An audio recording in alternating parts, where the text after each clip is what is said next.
Okay, I'm here now. Oh my god. Anyway, good evening, troopers. Commander on deck. Welcome, welcome. ATOA, Templar. Hey, Mothman. And Snowy, it's been a while. Hope you're doing good. Hope everything's going alright. And yes, famously 10 minutes late. I'm scared. Oh my god. Look, yes, I started a little late. I think we're like 3 minutes late or something like that. 2-3 minutes late or something like that. Wow, okay. In my defense, I was fixing the Lily costs for redeems in Twitch, so you should see now that things like kisses and such should be a lot cheaper now. Also, I think can I reload the chat, because I feel like there's something wrong with chat. Hold on, refresh it. See if that fixes it. I don't know. I think I killed chat. Oh no, I killed chat. Oh no, chat, where are you? Oh, you guys have to say something. Oh, for it to go. Okay, that's really fine. Also, here, thank you for the redeem. Free kiss. No, not free kisses, but I did lower the price of them, so they should be a little better. There you go. I think they're like 400, 500 now, something like that. They should be a lot cheaper now, so you guys can calm down. Don't. So there, it's not nearly as much as it used to be. So don't ask me for anything else ever again, okay? Okay. But anyway, hope you enjoy the new price tag. It's a lot cheaper now. It's like a $300 Lily reduction. That's pretty good, okay?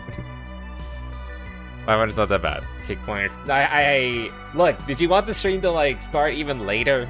I could have set up. I could have set up kick points, but that would have taken even more time. Okay, I need like an afternoon to do that. So okay.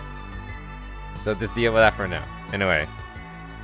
It's been, I got a mystery box yesterday. You got boob now. Wait, what? What do you mean mystery box? Did you pull something in like a gacha game or something like that? Excuses. Yes, and I'm full of them, but they're all true. And yes, they're not safe for work. Fuck. Gotta go look at it now. Hold on, give me a second. Let me see this shit. Oh yeah, those toys. Holy shit. Ryu Guigui's massive Oppai Gyaru Ghost G cup inverted nipple fucker. What the fuck? That's impressive. Holy shit. Goddamn. Wait, you got this from like a mystery? Oh wait, I just realized Volt 69 dildo. Not dildo, Onaho. Oh my god, how many Onahos do you have now? Holy shit. That's amazing. I'm impressed actually. Nipple fucking. I've never been like super into nipple fucking, but like I don't know. I can be convinced. Either way, interesting. You're used to the new abuse. What abuse? What abuse are you talking about? You have no proof, source. Also, here you go, Templar. Mwah. Thank you for the redeem. And I saw that. Just saying, I saw it. The Morale boos. The boo are just like $110, and the box is like 151 due to shipping. It's not bad actually.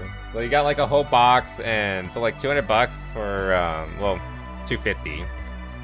Also, chat is being weird. I don't know why it does that. Like the jumping around like that. That's. I mean, it's not too weird, but that's fine. Launch chat is cursed low. Is it only doing that with lounge chat? Like it always just like does that weird correction. I don't know why it does that. Either way. Rap books. My god. We're calling Lilies here. Anyway, it is time guys for the weekly debrief. Like I said, lot to go over. That's another thing is why I'm a little late, because I had to get all my tabs open, get everything organized so that we don't get lost. And that's why I can't do like kick points. Like maybe over the weekend I can get kick started. I did finish my my camera setup, by the way, for what do you call it? For the M64, so we can do that hopefully on Monday. Again, the tracker says it will be here tomorrow, so hopefully on Monday we can do the unboxing for that and all and yada yada. I got my camera set up, and it's so weird how getting OBS to like recognize an iPhone as a camera. It's so, the setup for it is so fucking asinine and stupid. there are apps that let your and plugins so that the iPhone can communicate with OBS. But like to do something like that, you have to like you have to pay like $100 for like a lifetime subscription, or like $10 a month for something stupid like that. Otherwise you have to get like, otherwise you get what do you call it? A watermark, and it's always a really annoying watermark that like pops up like on random spots all over the screen as you're like showing it. So like if I were like to film it right now, you guys would be seeing like the pop-up every now and then. It's just so fucking annoying, just to force you to pay for it. And like if it was like a one-time payment of like $10, then sure, fine, like that's not too bad. But the fact that it's like a $10 subscription, monthly subscription, and then or $100 like lifetime subscription, it's like, what the fuck, this is so stupid. Eventually I found like something that was for free, VOD Ninja. The only thing I don't like about that is that it works through Wi-Fi, which is really annoying, but like at least it's free. I did see that somebody on Reddit posted like they're currently beta testing a free plugin that does wired connection. Like it just connects from your laptop to your phone or your computer, whatever. Like and it works just like that. Like I'm surprised that doesn't already exist as like a free like open source plugin. It's just weird that someone has not created already. Like maybe Stream Elements could have done that. I don't know. It's just annoying. Either way, 1 hour on first topic games. We're not even on the first topic, and we're like 17 minutes in. We'll get there, okay? The box bot. Like the box brought the ones and the boobs, so I got $204 worth in one, and the boob from a $151 box. Holy shit. That's pretty good. I don't know. I mean, I kind of like the the Fallout themed one, the Volt 69. That one's funny. If you know like Fallout lore, Volt 69 was kind of a awkward situation, but you know, it's funny. It's funny. Is it movie poll also tomorrow? Oh yeah. I will set up. Thank you for remind me about that again at the end of stream, so I don't forget. But yeah, we should have a poll tomorrow for the movie that will not be next Sunday or tomorrow. It will be the following Sunday for the following movie night. Thank you for bringing that up too. I appreciate it. Lose way. Look in the not safe for work chat in the server. Snowy bought some interesting things, and it's very interesting things. I'm jealous. I was like, hello, good sir. Why are you always pouty? Look, I lowered the price of kisses so you can get them more easily. There, happy. Agreed. I did field research and read the Michan manga, like the entire manga. Damn. Maybe just movies. You can suggest some movies. I know like I'm probably gonna put like the Muppet movie up there again, but like I don't know, you guys can like put some suggestions for another one. Again, like I always like to put like one that I want to do, at least as one of the options, but we'll see. Heroine Battle, which is a gender band of Terry from Fatal Fury, and other ones and the other one is Pete. Oh, so they're all toys. I thought like one of them was, I thought like the Terry one and the Peach one were like figurines, like sexy figurines. I didn't think they were also toys. Okay. Interesting. Yes, I've always wanted to, you know, this cream pie Princess Peach, so you know what? I'm okay with that. Interesting things is a nice way to put it. Very interesting things. And like I said, I don't know, Onahos could be fun. I don't have an Onaho. I've considered buying one. Maybe someday I'll get one. Who knows? I remember I used to like joke with an ex of mine, like, hey, you should buy me an Onaho. and she would call me stupid. But you know, whatever. Anyway, King Kong. Ooh, which one? Like the Peter Jackson King Kong, or like the newer one, like King Kong and Skull Island? Both are pretty good, actually. Anyway, when he has a Pringles can. No, I don't do that. I mean, I considered it. Look, I don't eat Pringles because like they're not good, and so like I don't even have the parts for it. The Peter Jackson one. Oh, okay. Again, Peter Jackson, like he used to be pretty good. Modern Peter Jackson, especially like he's doing that one movie with Stephen Colbert. What? That's another topic. I'll probably complain about that eventually. For now, let's get into the debrief, like the actual content you guys came here for. Also, I forgot to like. That's just our music. Hopefully it's not too loud. Where was I at? Here we go. I like how the boob are so I use them as pillows. I mean, you know, it's either that or buy like I've heard like there's like $40 pillows. Like, I mean, I guess that's better. You can use that. It's multi-purpose, right? Own a hoe. What do you mean? God damn it. Anyway, like, okay, there's a lot of stuff to go through. I don't remember if we finished this one. Did we watch this video? All right, you I think we already watched this. Now I think about it. Yeah, we don't need to go over this again. We kind of already had that one, the Yabbit stream where I just kind of went over all the bullshit, so we can kind of just skip this one. Long story short, Blue Archive is changed their gacha system. Everyone's mad about it, like you know, justifiably, honestly, because it just was, God. It was perfectly fine, and then they had to change it for whatever goddamn reason. It's just so stupid. Okay, anyway. I know what kind of how many times I have to say it? I like penis and boobie and vagina. Why can't I like all of them? Why am I stuck with only one? I can only like penis. Lay your head where you I mean, you clean it out after the fact and maybe like put put something on it, like a plastic bag over it. The fake Persona stream. Oh yeah, it was the look, it wasn't a Persona stream anymore. It's not fake if I just rename it. It's fine. No, you guys are looking degenerate. I mean, you're my chat, so of course you're degenerates. Anyway. Just like futas. I mean, I like futas, but like I also like regular girls and regular guys. God damn it. Anyway, moving on. Speaking of women that look like men, this character Cortana, and also where the fuck is she? Yeah, Williams is one of the most like fucking insane things that come out of this whole nonsense. Let's start this from the beginning. Okay, if you guys have been like keeping up with everything that's been going on, obviously Campaign Evolved came out in the past week or so. It's been out for like early access for like maybe a week and a half, something like that, but I think the full game has been available for everybody for like about a week now. And most everyone is thinking the same thing. It is not particularly good. The standard missions are okay because like it's basically just a rehash of the original campaign, right? Because it's Campaign Evolved, or the original Combat Evolved.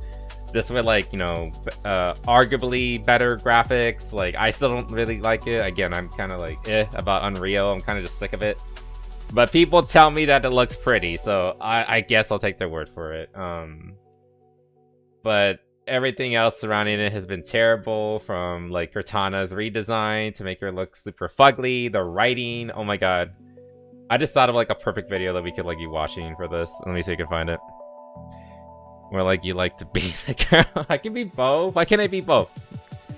Oh, I kind of watch this later. So, like, I'll put that for later. You get to watch that.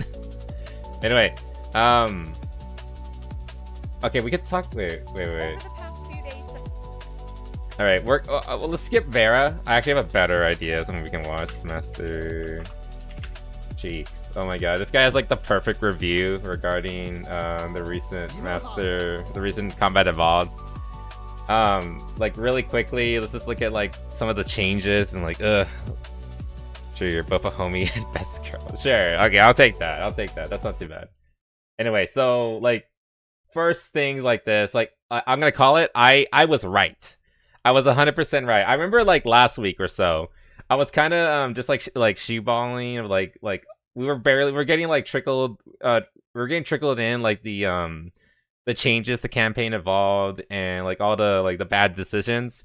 And I remember saying like, I bet they don't let you hurt the the women or like the ugly characters because I bet they have like special protections, and I was right. They do have special protections. Look, check this shit. Woman. Woman. Man, dead. Man, dead. Man, dead. Woman. Nothing. Even Captain Keys, you know, like the mission critical character, you know, the guy that is like, you know, integral to the story. Like he's kind of like he's your big boss. He's the guy you're taking orders from the entire mission. You can one shot kill him, but don't you dare hurt our fugly women. It's That's it. I'm shutting you down. You can fucking mag dump into one of these with these fucking dots, and it doesn't matter. They're protected. They're privileged, special class. They're higher order. they're better than us. Just like real women. Just like real women. They're better than us. They have their special protections. They had some of the Marine pilots from the intro of the Halo to be women. They made it so that when you attack them, you can kill all the guys. Yeah. That's what I was like. That's what we just went over. Sorry, like if I didn't read that before I played the video, but yeah, that's so fucking retarded. Also, just so you know, like in the original version of this cutscene, like in campaign and the original Combat Evolved, this room is like a command room. Like it's pretty much entirely guys. Like there's no chicks here. It's almost as if men make up the vast majority of like combat roles, and you know, in the military, no matter where part of the military you are, whether it's the Navy and particularly the Army too, it's almost as if like they just like added them to like, you know, fill a quota or something like that. And like, to be fair, like I don't really mind it. Like if they want to add like female bridge officers, like fine, whatever, who cares? Like if they're like just adding like generic characters, like I don't really mind that much. I remember for Black Mesa, which is like the fan / official remake of Half-Life 1, they added female scientists to the game. So like originally it was just like there's like 3 scientist models, if I remember correctly, 3 or 4, and they were all male. But they added like like 2 female models. So like now there's like a little bit more variety in Black Mesa for like for the scientists. And I'm fine with that. Like they're just generic background characters. Who cares? Like just add some variety. I think there's too many women on the bridge. Maybe like there should be like 2 at most, but whatever. Who cares? If they want to add them, fine, fair. I can believe that the Pillar of Autumn had like 1 or 2 female bridge officers. I'm okay with that. Whatever. My problem is when they do shit like this, and also when they do shit like this, where they just blatantly replace like an actual in-character cutscene character who's very prominent in the show, and it is like I was corrected that this is apparently a black woman. I thought it was a black guy. Holy shit. Like, see what I mean? With like they can't just like add like, you know, like a few chicks here and there to like add some variety. Like I said, like that's fine. Who cares? They had to like turn it up to 11. they had to just go all the way in and just like, you know, be really fucking stupid about it. One of those assets that don't like the recent VTuber trend. Like they are flesh posting. It kind of kills the purpose of being, you know, a virtual VTuber. Yeah, I seen that trend. Like I literally just saw that trend like just before stream. I was going through Twitter, like getting everything ready, and I saw, like, I'm not gonna say the name of the guy or the VTuber, but like I saw a VTuber post. He was partaking in the whole VTuber versus IRL thing. Is like, come on guys, like are you are you a VTuber or not? Like if you're not, like just be a regular streamer. Who cares? Like do whatever you want. But I don't know, it's just like, I don't mean, like ultimately it's a harmless trend, but like at the same time it's just like, you know, pick one. Are you a streamer or are you a VTuber? Like come on, one or the other. Let's say you can kill them and it just takes some more ammo. Okay, so like they just made them tougher. Okay. Either way, like clearly they gave them some protection. Whereas like guys are just like, you know, mortals. Well, like I said, right? You know, women are are pure angels. They're demigods. They're above men. So a guy, he goes down in one fucking hit. Never, even if he's a story character like Captain Keys here. But you know, if you're a girl, like holy shit, you can take headshots all fucking day. Makes sense, right? Makes more sense to have more models. Yeah, like again, like it's fine if you want to like add a little bit of variety, sure, whatever. But like to go that far with the whole like, you know, basically making them immortal or borderline. And like this is normal. If you start shooting random characters on the bridge, the people with guns, like this happens in every Halo game, from 1 to like all the good ones, by the way, 1 through Reach. If you start killing random Marines or allies or whatever, everyone in the room will turn on you and they'll usually be able to kill you. That's usually what happens. So like them firing on you like after attacking them, like that's fine, who cares? Like that's normal. Like you're supposed to be the Master Chief, you're supposed to be the hero of humanity. If you start turning on them and attacking them, then yeah, they're gonna defend themselves. I like that. That's actually a pretty good feature that they've had since Halo 1, the original, back in 2001. But it's just like everything else attached to it. And like I said, then they did this. And I didn't even know about this. Apparently, this character is actually based on a Bungie engineer, Matt Seguire. So they just like, they completely like wrote out a character who was based on like an actual developer of the game, the original game, an original Bungie dev. And they room him out, they put him out of the game for some black chick who barely looks like a chick. If that's not indicative or like a metaphor for modern day gaming politics and in the landscape, I don't know what is. You will be replaced. And you will like it. And if you don't, then you're just a misandrous racist or whatever. And maybe a transphobe too, I don't know. Like you, like I said, like someone had to like correct me when I thought that this was a girl, a guy, but I guess, I mean, whatever you want to call yourself, man. There's a new trend. No, the whole like IRL versus like VTuber trend, it's not really it's not a new trend. It's been a thing since like, I've seen it since as early as like 2023, I believe, possibly earlier. So like, it's not new. It's just a thing that kind of popped up. Like I saw it earlier today. Like I was reminded of today before stream. They should do it, but just post a random rabbit picture. What do you mean for the oh, for the VTuber trend? That's not a bad idea. Like I mean, I was gonna do the IRL thing for like the stream, not tomorrow, Monday. Hopefully Monday. Again, like, hopefully the M64 will be here by then. But, I mean, that's a good way to go about it, right? Yeah, just ethot behavior. Yeah, you're not wrong. It is basically just ethot. But, I mean, to be fair, I've seen guys do it, too. Not just girls. I mean, like, it's mostly women, to be fair. Again, women love to show their faces on social media. But I have seen guys do it, too. But I kind of think that they're just chasing the trend. And, to be fair, I do that, too. But then there's, like, some trends that I think are just stupid, and this is one of them.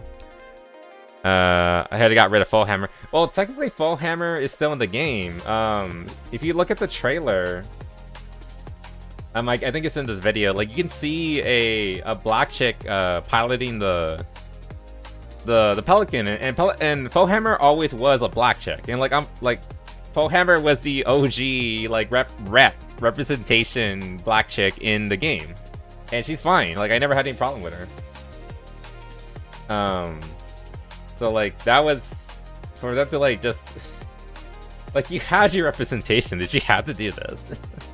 You know, it's never enough, right? Like there's always has to be more, right? Is that why Manoof is so powerful? Because I don't post pictures of myself? Maybe. Replace them with a marathon. You're not wrong. Female quotations. All over. And then we have this thing. This fucking bitch. This bitch. Oh my god. And I love, like, this is like the first, like, not the first shot you get of her. Obviously the flag isn't there, and like, you know, this thing. But like when you first come in, like one of the first times you encounter her, like she's just like sitting triumphantly.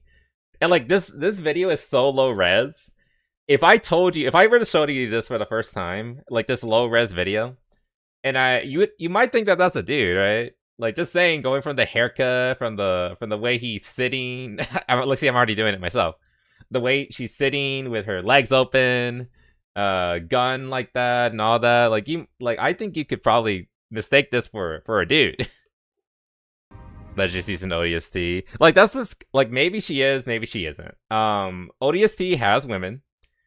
And like another cope that people are making is like, why is she so antagonistic?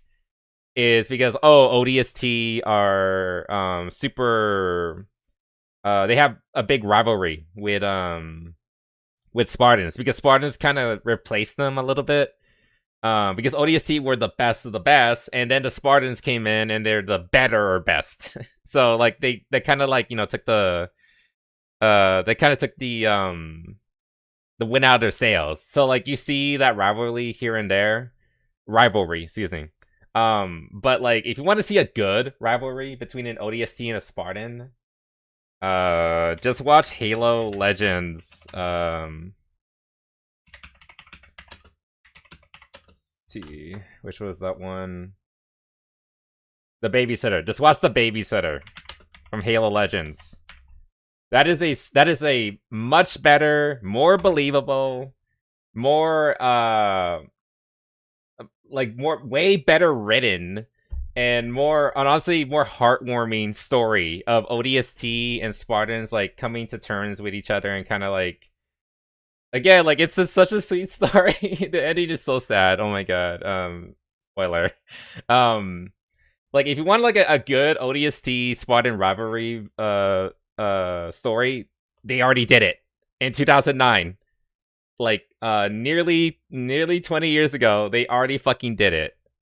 This bitch, she ain't it. This isn't how you do that antagonistic rivalry between the characters, because the entire time she's just bitching and yelling at you and being and talking about like, oh, like I guess you're kind of sort of okay, and like in the entire, she's just so hoity and toity and like and so smug and proud of herself the entire time. Whereas at the end of this story, this guy actually turns around and realizes, hey, you know what? Spartans are pretty fucking cool. And I appreciate, by the way, I appreciate her for having saved my life. And I wish I hadn't judged her so harshly. They would never do that with a bitch like this. Because this guy actually had to eat his fucking humble cake and realize, like, hey, maybe I'm the fucking asshole. They would never do that with this bitch. Never do it with their fucking precious girl boss characters, because she has to be in the right. She has to be just as good. She's just as good at you. She's just as good at you, if not better. And they can never come to like admit that like maybe, just maybe, that's not the case. Because how fucking know? Oh, woman. Hey, Enrel, welcome. So this is a remake, but they add an unnecessary character. Okay, so to explain that, she's part of like a 3 mini campaign that takes place at the beginning of the game. It's basically like a prequel to the main game. From what I understand, thankfully she's not in the actual main storyline. So like I would like to redact a statement I said I think last week, where like because we were just hearing about her for the first time. It's like, why is she acting like that? Like she's part of the Pillar of Autumn's mission to assassinate a prophet. Like, why would she even like be such a bitch about it? Because like the whole point of that mission was to put Spartans on a ship with prophets to have them kill them. And like the Spartans are like their fucking ace for that mission. Like, why is she being so like stupid about it? And okay, apparently she's not part of that mission. She's not on the Pillar of Autumn. I guess I can understand why. Because if she was, she would have died.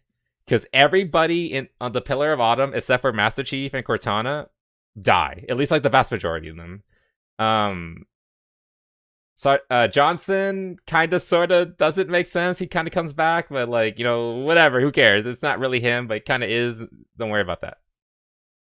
But like I guess that's a way to like protect her because like she can't die. She's our badass female marine that we love so much. So we have to like make sure she's not on that. But like again, just correcting myself, she wasn't on the Pillar of Autumn mission. She's part of a prequel mission. It doesn't change the fact that she's a shit awful character.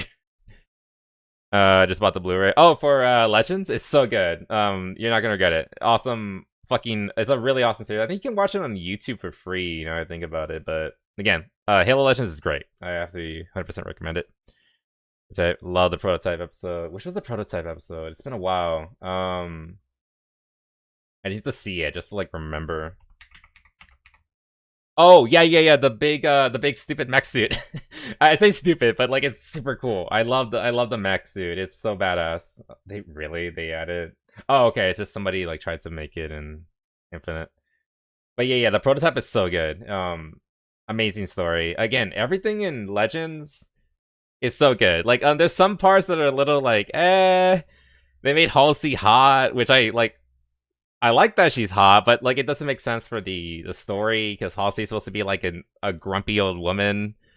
I mean, I appreciate seeing her as a hot anime girl, but like it didn't make sense for the story. But if you like, except for like missions like that or like episodes like that, if you can just like turn your brain off though, like it's still a fun episode. The Save Halsey episode. But the other stuff like are besides that one mission or that one episode of Legends, all the other ones fit pretty neatly into canon, in my opinion. What? I'm just saying, like, look, let's be real. Let's be fucking real. They didn't need to make her that hot. She's not supposed to look like I mean, like, she appeared like this in another episode, and this is, like, more appropriate. This is, like, her at the start of the Spartan project, where she would have been, like, in her... Well, physically, like, in her 30s or 40s, so that kind of fits her. But then, like, in another episode, they made her look like this, or like this, whichever... They're both pretty much the same character. This is the one that's actually from the episode. And, of course, Reddit are complaining about her. Or maybe they're just saying, like, I was not expecting her to be that hot. Like, if they're just saying that, that's fine. Again, like, she's supposed to be, like, a grumpy old lady. Like, this is more appropriate. Halsey from, Halo Reach is very appropriate. Again, very angry and grumpy. Again, I would say that this is actually pretty fitting. If you wanted to put an anime, if you wanted to make an anime Halsey, I actually kind of like this one. I forgot the name of this episode. It's the one with Spartan Catherine, I believe her name was. But either way, the point is like this kind of fits because again, this is like towards the beginning of the Spartan project, so she would be like physically, she'd be like in her 30s or 40s. Like in reality, I think she's closer to like 80, 90, something like that, because of space time and the way they space travel works with like cryogenics and things like that. It's weird. Halo universe is weird. But the same fucking they made her hot in that one episode, and I was kind of there for it, even if it doesn't make sense. You know, like I said, this episode, just turn your brain off and enjoy it. But like if you want like real like hard hitting like in lore, this Halsey's it fits way better. Either way, point is, Legends. If you haven't seen it, go watch it. I think it's on YouTube for free. And they did a way better job of like the Spartan ODST rivalry angle in that than whatever the fuck this bitch is. Anyway, let's finish this video. MIA. Was that the name of the video? But anyway, hack accident. Not really. She doesn't even look that up. It could be further in the past. I mean, no, this Halsey, this is like at the very end. Like, the people who save her are John, you know, Master Chief, Fred, and Catherine. I think their names were like Blue Team, basically, or most of Blue Team. I think they were missing like one member. But the three of them go to save Halsey, and they're very clearly like late stage Spartans. Like they have their Mjolnir armor. They're clearly very veteran. This would be about the time where Master Chief would be like late 20s, early 30s, like just before the beginning of Halo 1. and Halsey looks like this. So like, no, this isn't accurate. Like, let's be real. Like if I'm being like honest, yes. Do I like this? Yes, but this isn't accurate. Again, this is way more accurate to like what Halsey might have looked like at the time period when this episode took place. Again, this is the clone episode. What was the clone episode called? It was this one, Homecoming. Yeah, it was the Homecoming episode. Super sad. Very good episode, but it was one of the sadder ones, and that's the one that depicted proper, like, I guess hag Halsey, if you want to go with like proper, again, like 30, 40-ish Halsey. That, again, that's way more appropriate. Anyway, I'm willing to enter the spotted program for that evil science hat. I mean, I think she was willing to take all of anyone who was willing, really. I mean, you have to be like underage though. She likes them young. She's weird like that. We're talking like 15 and younger. Let's be real. Anyway, moving on. But yeah, let's just watch this video like real quickly. Just get like the full experience. It's like time traveling forward without time travel. Don't worry about it. It like I said, it's just a fun, dumb episode. I consider pretty much every other episode in Legends I consider canon, but that's the one that I'm like, you know what? It's fun, but it's really just dumb anime bullshit. Don't worry too much about it. Nice work. It's still bang hold Halsey. I mean, fair. Oh, you mean like really old Halsey? Like, you know, in the game Halsey? The only badasses in the UNSC. So, take out the profit. ODST are badasses. Like, I'm not gonna say that they're not. They are. I love ODST so much. Like, there's a reason why like my favorite faction in like 40k are the Guard. I like Space Marines, but the Guard are my favorite units in a faction in 40k. In Halo, I love Spartans, but my favorite units are ODST. Like, I'm on your side, lady, but you're such a bitch about it that I don't want to be. Negative. Again, that's assuming she's an ODST. I mean, she's wearing that chest plate that's kind of reminiscent of ODST, the Covenant's so... working on here needs to be stopped before it can go any further. We need to destroy this ship. I think he knows that, man. Oh no. Now would be a very Again, good like, time to leave. you were the hero. Like, the whole point of Halo 1 was that it was a like, I would like to also like correct something else I said. Halo 1 was less of a like it was a very triumphant like beginning of a series, but also it was very much reminiscent of things from like prior years. Like, it took inspiration from like shooters like Quake and Doom. Before Halo, the only thing that was like kind of sort of similar to it would have been something like the original Half-Life. In terms of like the genre and like inspirations, they were taking things from like Aliens and Event Horizon. That's why like the Marines basically look like colonial Marines from the Alien series. And the whole point, and they were like, and Master Chief was very much inspired by like, you know, 80s action hero. You were the hero, you were the badass. And now you're getting shotted down by like a woman that's like 2 feet shorter than you. Punch it.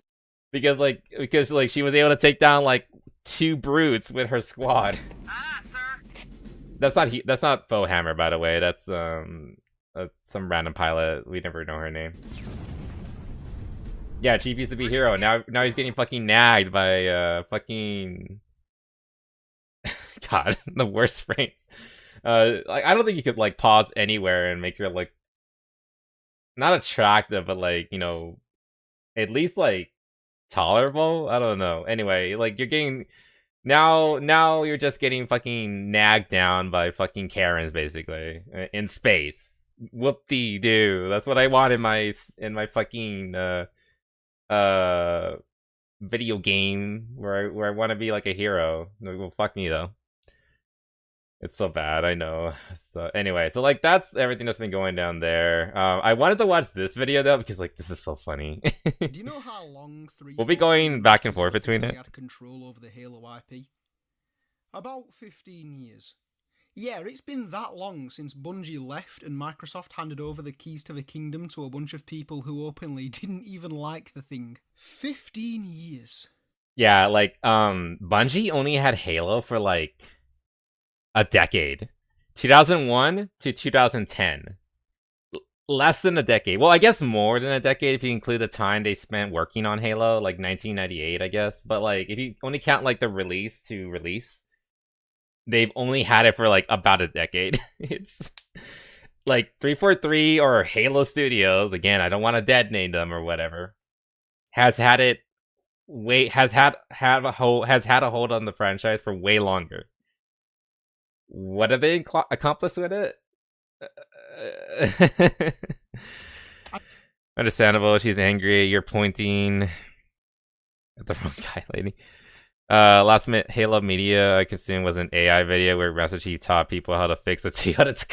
I mean, that sounds way more tolerable than what we saw just now. They did such a bad job that now in 2026 they've gone, fuck it, man. This shit is downright unsalvageable. We gotta go back to the beginning. Halo Campaign Evolved is the first game made since. Anyway, we're not gonna watch the whole thing. I do want to like show his like commentary about like Johnson, because like the voice acting is so bad. Like everything I've given you so far.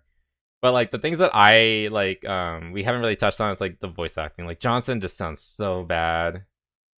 My favorite version of the gun so far. Like apparently the Magnum's really good. Like they actually like did right by it and made it feel powerful, and even apparently even more powerful actually, because like he describes like screen reverb, because like it's just so loud, like it shakes the screen, which is kind of cool, I guess. Feels powerful. Yes, it's a new voice actor. A lot of people are reprising their roles, particularly Chief and Cortana. They came back.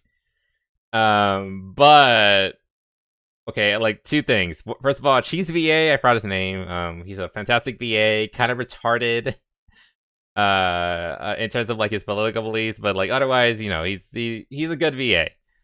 He's very old. He's like in his 80s, I think, or something like that. He's clearly way tired, really tired.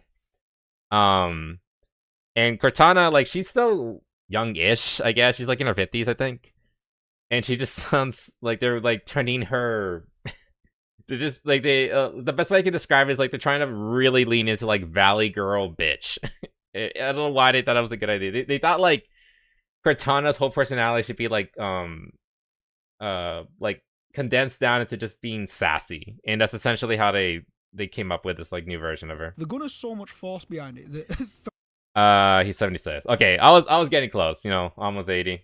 Anyway, the guy who voiced let me see, Johnson. Oh shit.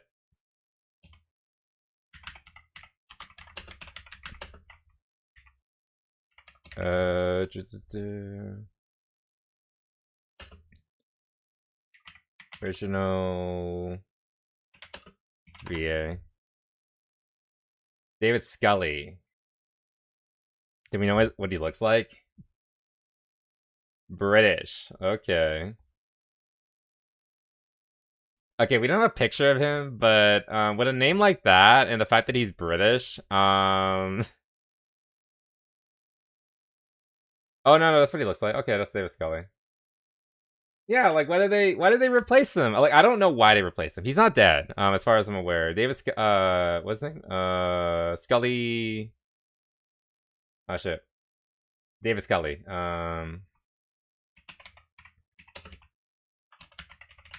Is he alive? I assume he is, right?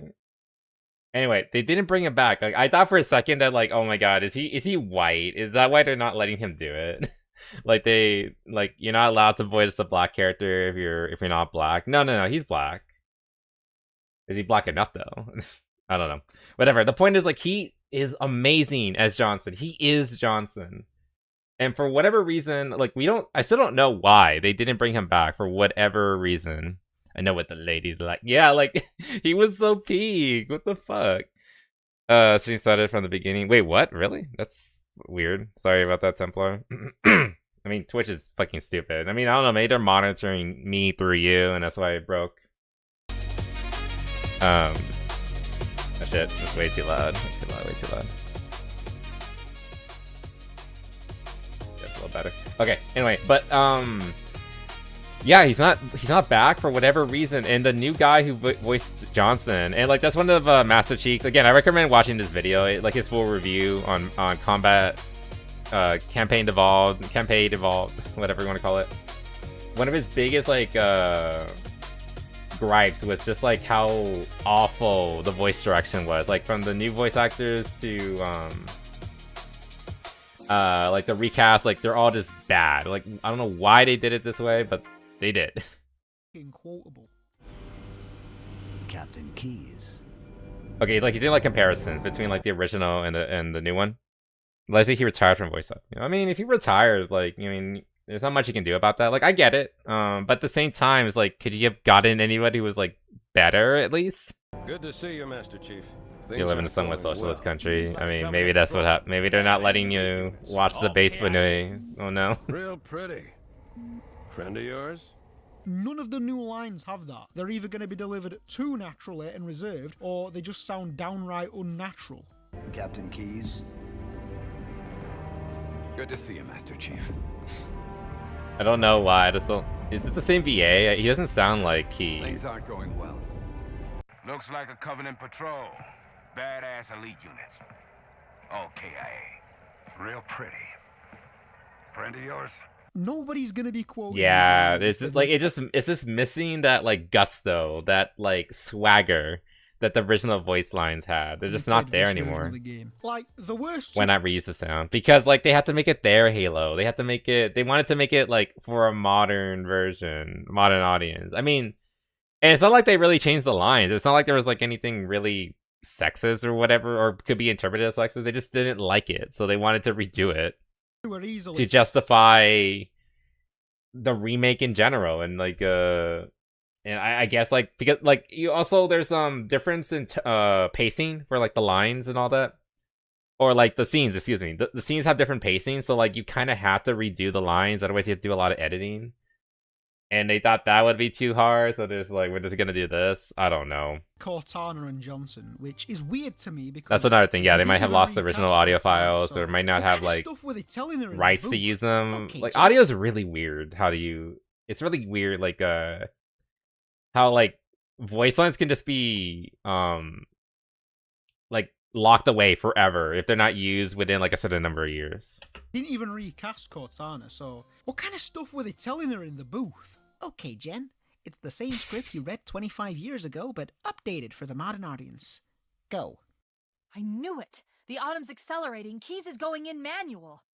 Yeah, that was pretty good, but for the remake, try to sound more like a massive cunt. Johnson actually just downright upsets me. When I open up the files from the OG game, even though he's black, Johnson it's not that easy because you need things like source code and such and such. Favorite characters in all of Halo, and that's not an uncommon thing to hear. Johnson was the personification. Yeah, Johnson's like his biggest like pet peeve, and honestly, it is mine too. Like I don't like Master Chief either, especially in like the new missions, because apparently like, he's really chatty in the prequel missions. Because like they want to do like this buddy cop thing with Johnson and Chief, and like you don't need that. Like you could tell that Chief and Johnson were good friends just by the way they acted with each other. One of my favorite like subtle moments from Halo 2 to like really define like that the friendship between Chief and Johnson was when they were getting out of like hypersleep. And Johnson was heading up to the bridge to help out Miranda. So he gets out of his pod, and as he's passing, let me look at mine. And as he's passing Chief's pod, he he's in the ODST pod because like he's gonna do a drop, and but Johnson was told to like stay on the ship. So he's like, okay, fine, I'll just go with. So he goes up to meet Miranda, but as he's passing Chief's pod, he knocks on it, just like like a good luck, right? And then Chief like silently just knocks back, and like it's such a subtle little thing, but that's all you needed to like know like they have like a good communication with each other. They don't even need to speak to each other, just like a little like hearty knock, like go get him, buddy. And like fuck yeah, you know I will. And that's like so much is said with literally no words. It's such a good tiny moment that a lot of people will never remember, but I remember it because it was good. It's good soldier banter, and they didn't say anything. It was so good. Oh my god. And I bring up Halo 2 in particular because like that's the game that really cemented like the relationship between Chief and Johnson. And they were like okay, we can build on that. Like we want this like buddy cop thing. And they brought that in with the prequel of the new game, and then it's just like, and now they're just annoying millennials, despite the fact that Johnson's like 60 and Chief is supposed to be like in his 30s by that point. And it's like, what are you doing? And the annoying millennial zoomer humor, like what? I don't know, it's just so bad. Yeah, one chat first. Shut up. Okay, we're moving on. By the way, what is rewarded after Cheese VA? Retarded about Cheese VA's political view. I know next to nothing about them. He was getting mad about like them making like oh shit, what was it called? I started making some silly memes about like sending illegals back, and he got really fucking mad about that, saying like you shouldn't be using like a beloved IP for propaganda pieces. And on one hand, I agree with him, but on the other hand, it was they've been doing that for like literally a decade now, like shoving politics into video games for years and years now. So like the moment that it's done the opposite way, now he has a problem with it. Never mind the fact that like I've been seeing like Chief would agree with me. Like I remember a long time ago, like one of the most, like, this isn't Master Chief, but it was a similar character, Doomslayer, Doom Guy. Like, Doom Guy says trans rights, and then they had him with, like, waving around a trans flag. It's like, really? Like, I again, like, the point is, like, he has a problem with it now because it's a topic that he doesn't like, or it's a president that he doesn't like, or an administration that he doesn't like, but he didn't say anything for the past 10 plus years of that sort of bullshit happening. Now he cares. Like that's why like I just hate the hypocrisy of it. Again, great voice actor, but like, dude, like it's so clear that like you're not willing to like stand by your morals if it's not for your thing. So just shut up. You're it's more the usual bullshit regarding like celebrities. Like you're the monkey on the stage. Dance and then keep your mouth shut. That's all we want from you. Like just do your job, and then keep everything out of your mouth, outside of your mouth. But no, how am I supposed to know what character with their face is covered if they are not talking constantly? Left does all the time. Yeah, exactly. That's like it's been a thing for 10 plus years, and now he has a problem with it. And like again, like I don't disagree with his point, like from like a general point of view. Like yeah, keep politics and video games separate. But clearly that doesn't matter. Like that only applies to politics he doesn't like. Keep the politics I don't like away from my IP. Where again, we've talked about how like a lot of VAs kind of feel like possessive of their roles. Like he's been the voice of Master Chief for like over 20 years now. So he might feel like this like entitlement to the role, like I am Master Chief. And like he didn't say that, but like he's giving off that like that similar energy to like a lot of other VAs we talked about, like particularly like Genshin VAs. Like I am Silco or whatever from like Genshin Impact. Like I'm the character, you can't take that role from me. Like I'm gonna promote it whenever I go to like a con or whatever. And like Master Chief wouldn't agree with this, and yada yada yada. Like again, it's just a similar mentality, similar energy behind it. Again, he didn't say that directly. I want to make that clear, but again, it's just like this feelings of entitlement that are coming through. What he thinks, and it might look like he tries to be neutral, but does not sound like it coming from what you're saying. Yeah, like this was a while ago, like nearly a year now, actually. It was like at the start of like the administration, I think. Since then he's kept his mouth shut. So like I don't know, maybe he learned his lesson. Maybe he learned to like keep his mouth shut at this point. Like you know what, like it's not your. I mean, to be fair, they also stopped, kind of like slowed down like those silly stupid AI generated memes. Like they were doing like the Pokemon one too, and I'll be honest, the Pokemon one was kind of fun. Funny. Gotta catch them all. Gotta catch the Mexicans. Anyway,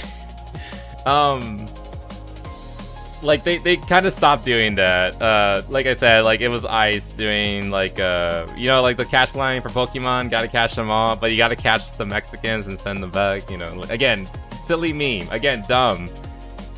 In principle, like I said, I wouldn't agree with that, but it was kind of funny. It was kind of funny. Gotta deport them all. Oh yeah, that's what they said. Yeah. That's your little reward that you're think you're agent and you're god and fuck off. Yes, exactly. It's the actor, his the comedian, his name escapes me, but yeah, he was 100% right about that. Like, in a perfect world, we wouldn't have that at all. We wouldn't have like Pokemon Ricky Gervais. Yes, thank you. In a perfect world, we wouldn't have shit like that. We wouldn't have like Halo references to like deportation or Pokemon references to deportation. But we also wouldn't have like Doom Guy throwing the trans flag, or Sonic like kicking out characters because they don't like your opinion on trans people. And also, like, to go back to like the Ice allegory, they still do that today. Like, literally just the other day, sorry, I keep hitting the mic. Literally just the other day, I saw art of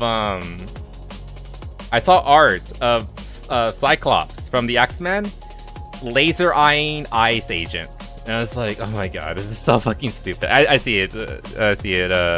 Yeah, here you go, good sir. Oh shit, let me click it wrong. There you go. Mwah. Mwah. Thank you. So like, it's so clearly they're willing to like keep doing the nonsense, but they're not willing to stop themselves. Like, you know, like it's okay when they do it, but when it comes back the other way around, oh, now we have a problem. Like, again, in a perfect world, we wouldn't get either of those things. We wouldn't see like Pokemon Ice things. We wouldn't see Cyclops laser eyeing Ice agents either. But no. We have to like have these like little tiny culture wars where like the fictional character would agree with me, and both sides are stupid on this. Again, that. Let me find that fucking name again. Reason me, this thing. Where is it? Where is it? This one. Yeah, you don't understand. The cartoon character would agree with me. It's literally this, but we're seeing both sides do it now. Whereas before, it was predominantly people like, you know, on the left side of the aisle. But now we're seeing it more on the right, and it's just as annoying. It's just as stupid. Again, like I said, here we go. I saw this one just a few months ago. So like, it's not like it's an old statement. Here's another one. Now, I was just telling you about like the whole the Halo version of this with Ice, like saying that's okay and all that. But clearly, they're doing a lot of it here. Just saying. Whatever. It's just so fucking stupid.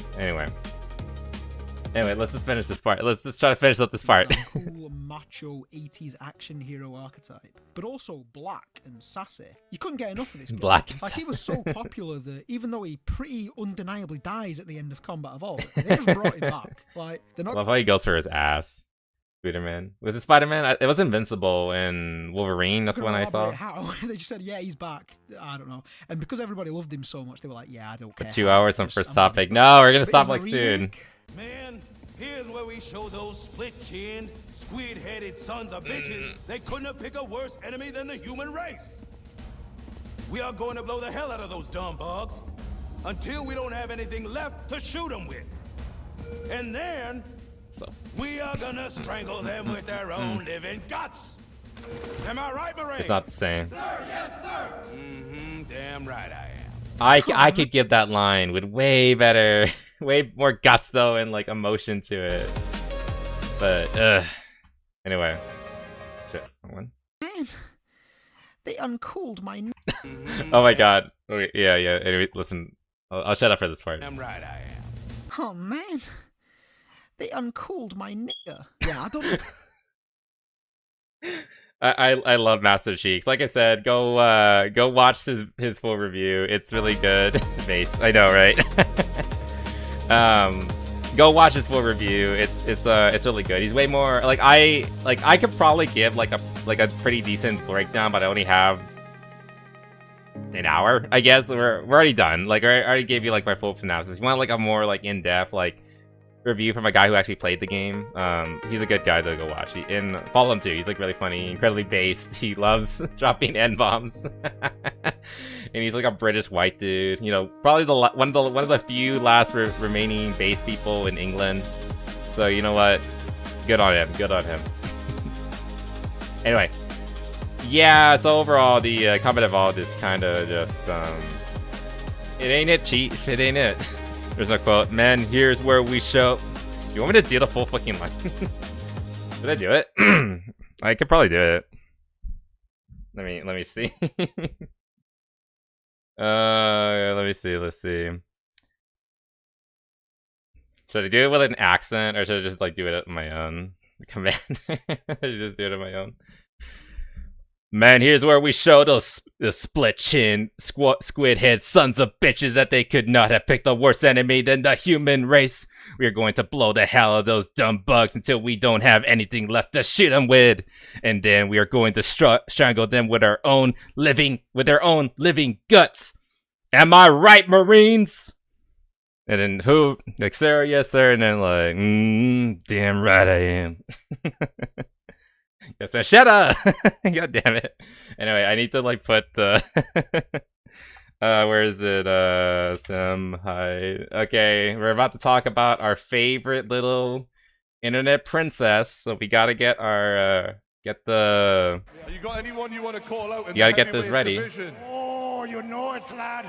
You know that Hassan Piker. I'm coming to kill you in Los Angeles at your house. Or in the ring.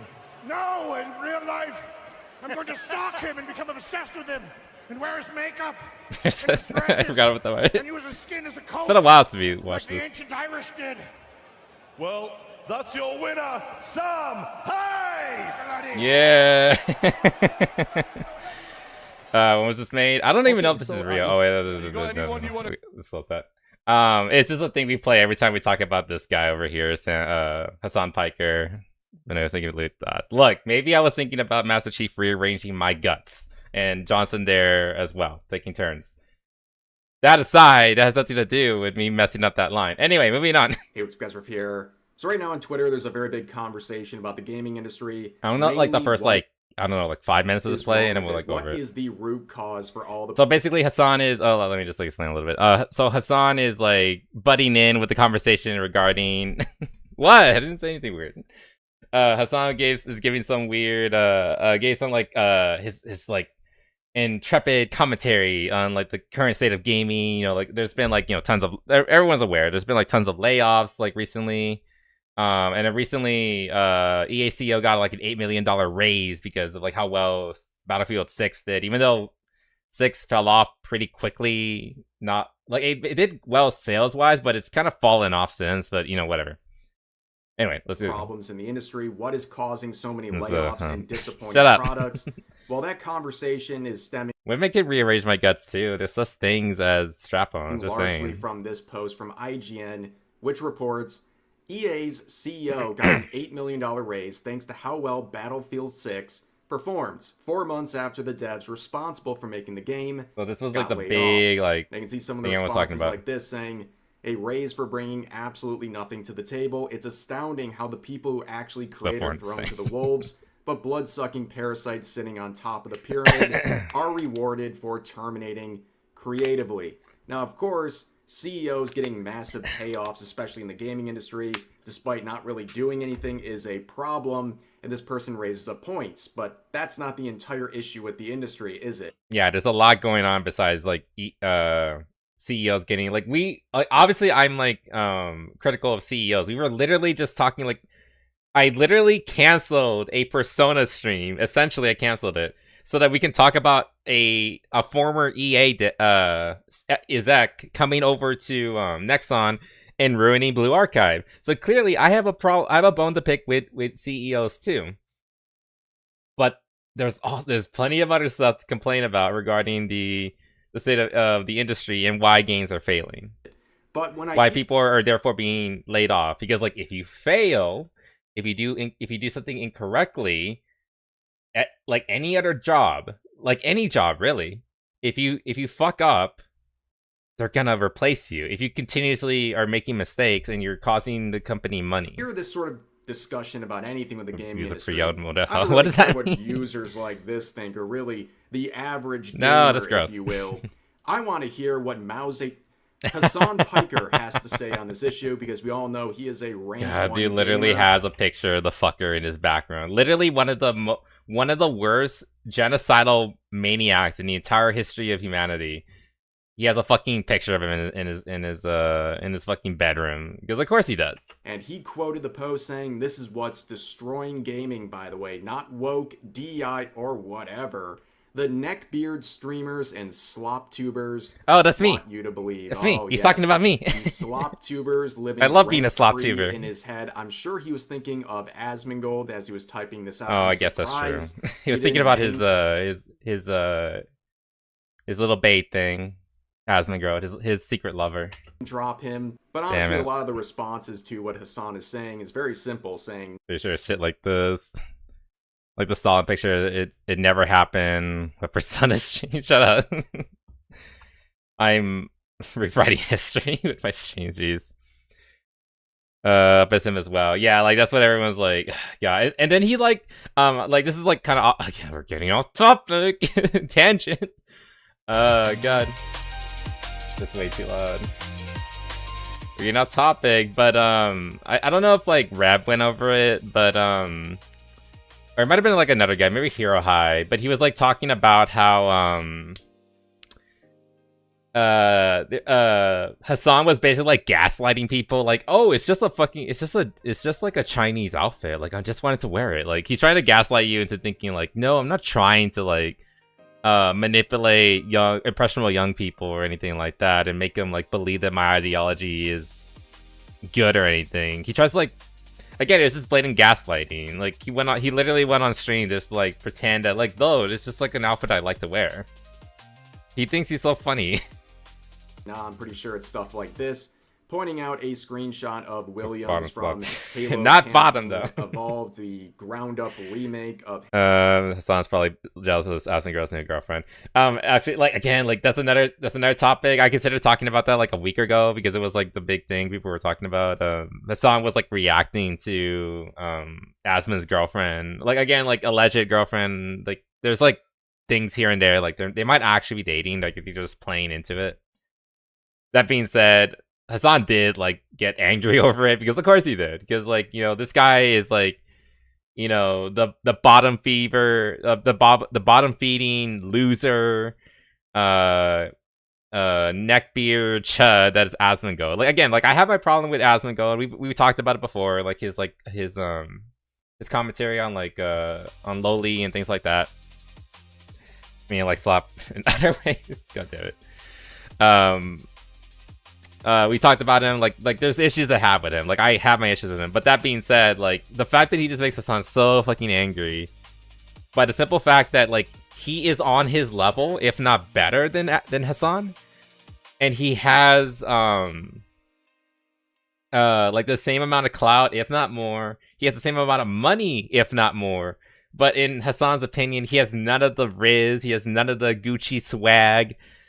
He just goes around wearing fucking like plain like dirty old clothes and like in like a basic ass house that I think he inherited from like his grandma or something like that, because he feels no need to like move out or buy anything better.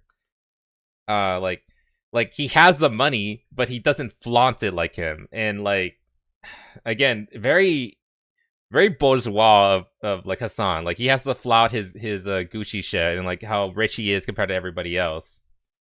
And Asmund goes over there, who loves capitalism, who loves the United States for the most part, and it's just doing his thing, living the American dream, and he looks like a bum. and he's winning, and he's beating him, and he makes him like look like a loser like every other week. So it's like, of course he's fucking pissed off about him and everything he does. I want to start this new one. Sorry, more music. Okay, both bad.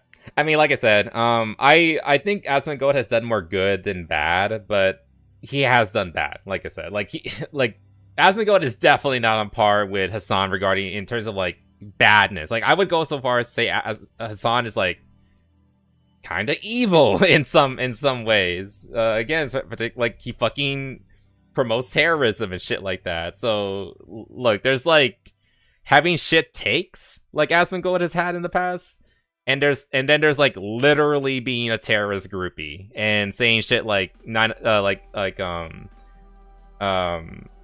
deserved 9/11 and having a Houthi on his stream at one point and calling him like a freedom fighter, like you're literally like Luffy from One Piece and stupid shit like that. There's varying levels of bad, and like he's way fucking worse. Let's be fucking real. Oh yeah, and another speaking of like the whole 9/11 thing, he was like gaslighting people like, "Oh, I have a picture of 9/11." Like it was like a what do you call it? A newspaper from 9/11. Like it had the towers burning and everything. And he's like, "Oh, like I just wanted to have something to commemorate one of the most like dramatic days in American history." And like this blatant gaslight, like we know why it's there in your room, Hassan, because you consider it like one of the best days in American history, in his opinion. He's not gonna say that anymore because like he knows that people are like watching him now, who actually will criticize and demean him. But again, just blatant gaslighting. He thinks he's just funny. Halo Combat Evolved, which has been this is an in the music absolute video. disaster, really highlighting. Aspen has helped a lot to expose what is going on in England. Yeah, so like again, like he's had some like stupid shit takes, especially like in the past month or two. But he's not evil. He's just retarded sometimes. The forced social Compared to issues Hassan. and other woke themes into games, even in remakes. And also, this isn't just Halo Studios, it's across the board. That's how you end up And again, with... everyone's just fucking mogging him. Like all these studios that have like these stupid changes have all like had like cuts, firings, and stupid shit like that. non-binary samurais, lectures about... That was such a weird thing. They literally had a non-binary samurai in Assassin's Creed Shadow. Why? In that stupid fucking game. pronouns, uglification of characters, and Yeah, even body type A and B or 1 and B. Oh yeah, he also promoted Assassin's Creed Black Flag. And like again, like if these gaming companies are so fucking bad, why are you, the alleged communist, like the proud and loud commie that you are, why are you working for a multi-billion-dollar company like Ubisoft to promote their game?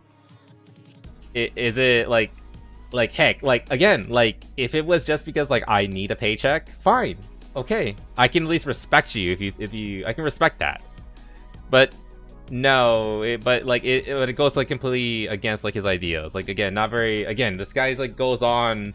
He goes to fucking Cuba with fucking like $500 watches and $200 shirts and glasses, and then flaunting his wealth and all that. Like it's like the most. If anyone would, it's so obvious that he thinks and wants to be like the ruling class in like the Commie Revolution. He thinks that he's gonna be there. But like, you know, you think in the build up to the revolution, at least he would like try to be, at least pretend to be humble. But like, no, that's not what he's about. Exactly. Yeah, he sure loves money for a communist. The problem, lady. And then moving on. Oh yeah, this is I remember this one. This guy went up to him pretending to be a fan. It's like, hey dude, can you give me like a picture? And then he pulled out the dog meme. I forgot the name of this character. He's from Mortal Kombat. And doing like the shot. This is one of the best ones. Again, randomly, a guy goes up to him randomly in the street. That was like so. Also, I remember his response to this, like after the fact, like he went on stream and said like he was like harassed or like he felt unsafe like in this moment when he found out what he was doing. Like, oh my god, I was fucking like assaulted in the street. Like, he blew it up out of proportion. It was like literally just like a silly little prank. And he plays it up to be like, oh god, like I was in danger, my life was at risk, or some utter bullshit like that. Like, dude, shut the fuck up. You and this code probably cost like $1,000. I mean, your life might be in danger. I think this was in England, in the UK. So yeah, your life might be in danger, but it's not from this random dude. It's probably more from like, you know, some like a migrant that wants to take your jacket. It's way more likely. And Raiden, thank you. Folds very quickly when he's approached by just... Yeah, that was so good. I should probably like find that one and save it. It's such a funny one. Again, Kaya, like you know, free Kaya and all that, but at the same time, it's like that was a really funny meme. Destroying gaming that's become so popular that an artificial popularized nepo baby can use it as a stepping stone to advocate for communism. We say the streets should run red with the blood of gaming CEOs next, or is just reserved for landlords. And then dog shocker. Again, like that's what he's known for now. And that's why he's not like as sellable anymore. Again, there's like a lot of other stuff like I listened to like a lot of other things regarding like Hassan here and there. How he's like still begging to be get interviews with like actual politicians and the like, but nobody and like we talked about this before, like nobody wants to associate with him because he is like radioactive now. He is a bad look. Like his old pals like Gavin Newsom and Zoran Mamdani do not want to associate with him anymore because like he's just that dog shocking terrorist guy, and he and like their whole MO of like these politicians is that they need to sneak in. Like they still agree with him, but they need to sneak in the ideology. So like if I need to like, you know, you need to hide the knife until the last second. But this guy, Hassan, is coming in swinging with a fucking chainsaw at. So, like, of course, like, they're not going to want to be near you. So, again, like, that's why, like, nobody wants to be, no one wants to associate with him. Like, he's still constantly begging for politicians to, like, talk to him. And they're just, like, they just ghosting him all the time. Do you want the Raiden meme or the picture with the guy? The Raiden meme in particular. But both, I mean, both would be good if you can find them. To name... and then like just examples of like some of the recent like flops. Concord, which was like probably the biggest flop in gaming history. And this was because it was a woke disaster. I mean, also because of like class shooter fatigue as well, but it's just like this entire city was basically just completely laid off. And then Anita Sarkeesian taking part in like web series and is ruining everything. Again, like the entire story of Anita Sarkeesian is a good like indicator of what's been going on in the gaming space. Again, people are openly admitting, like this is like very similar to like the voice acting and the vocalizer bullshit, where like they openly admit and celebrate that they're coming in and ruining the things that you love. They are going to change it because just to spite you, because like this is what represents me, you know, the gay shit, but you just want something fun and stupid to just like, you know, forget the real world nonsense. Nah, fuck that. We're gonna bring in the nonsense so you can never get away with it. You're gonna be reminded of the messes 24/7. Again, I feel like your favorite hobbies are being stripped away from you. You would never get what you think you are. Gonna make again, like they just openly admitted it. Like we're gonna take everything you like and we're gonna ruin it because like it brings us joy. And like I said, localizers do that too. They have only darkness and hate. Yep, that. Except the mayor of New York. I mean, yeah, that's why I mentioned him. Like he was invited to his inauguration dinner or party. Again, not very common as having like a massive party that took place over several stories of a building. Like several stories of like a very fancy building were reserved for this party for their new communist mayor.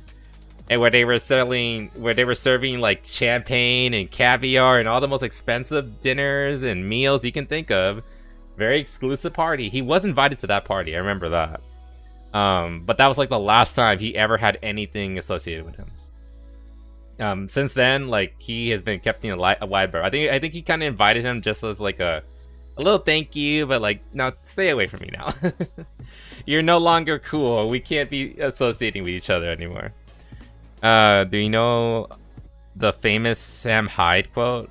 Which one? Are there other ones that I'm not aware of? I mean, I don't know too much about Sam Hyde. Just that he's the heavyweight boxing champion coming for Hassan, and also he's the ghost of Kiev.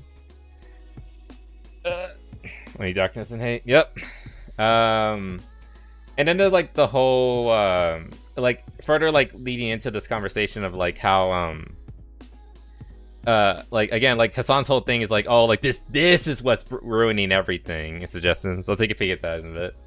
Like this is what's ruining the gaming industry. Like, you know, shitty CEOs like this. And so like again, it's just like diversion tactics, and it's very similar to this one, like the whole woke or whatever thing. Basically pretending that woke isn't real. Like I've been using, like, I use the word woke a lot, and like it's a pretty catchy it's a pretty catchy kind of like term to like describe, like, you know, the forces that we're going against. And I have the definition. I can give it to you again if you want. But the point is, like, they try to like the origins of woke was actually it was a word used primarily by black people, and then later activists to basically say, like, you know, stay woke, because like, oh, like they're trying to like ruin us, they're trying to like spread racism or inequality and yada yada yada. They would like unironically call themselves woke. That was a thing that they used to do. And then when other people started using it against them, now it's like, oh, that doesn't even mean anything. Like, what does it mean? Define woke and yada yada yada. And again, like, to quote, wokeism is the ethics and processes of socialism expanded beyond class struggle to include race struggle, gender struggle, sexual struggle, and any other near infinite number of marginalized groups as defined by intersectionality. That is a good enough term to like describe everything. It's basically Marxism, intersectionality, branched out to, you know, things like sex and race and things like that. Whereas before it used to be a class struggle exclusively, but now it applies to basically really anything you wanted to, if you're stupid enough, or, you know, opportunistic enough. But yeah, it's just the gaslighting, like just trying to pretend like, oh, it doesn't exist, and like some people will try to catch you. They'll be like, oh, well, can you define woke for me? And that's why I have it on my phone, like ready in my favorites. Like, okay, I can define it for you. Here you go. Like, I'll give you I'll give you like a very borderline. It's not a dictionary definition, but it sounds a lot like one, doesn't it? But it works well enough. And yeah, just going over that. For everyone who does wicked things, hates the light, and does not come to the light, lest his work should be exposed. The ways of wicked is like deep darkness. They do not know over what they stumble. Yeah, pretty much. It's just they have to, like, you know, muffle everything, yada yada. The California just got out as making a fake. Okay, this was like kind of interesting to me. So apparently, for DEA purposes, is very much a factor. So Blizzard has been like shitting the bed for like the past like 10 years or so. We all know about like them like fucking over characters in Overwatch, like adding sexualities where they're not needed, and like randomly out of nowhere and yada yada. Like, people used to joke that like, oh, they're revealing a new character, a new gay character for Overwatch. A Blizzard employee probably ran somebody over in the parking lot or something like that. Basically, they do it as like a smokescreen to get away with stupid shit. Like, remember the whole breast milk incident, yada yada. And I have to wonder, like, was some of this like again, like, this is just me speculating. Like, there's no proof of this or anything like that. But like with statements like this, was some of this like manufactured and not like true or anything? And it was like, again, just like throwing it out there. Is it possible that this was just put out there because they were being forced to, like, they were being pressured by the California government, and I mean, they're based in California, to basically comply, or we're gonna make you look bad? considering stupid shit like, you know, the monorail that's like $2 billion in, and they only have like what, like 500 feet laid out and everything. The homeless industrial complex going on over there. Scams, especially by the government, are a really big fucking thing in California. So I wouldn't be surprised if a lot of like the drama from Blizzard was basically manufactured. Also, I need to remember to remove this.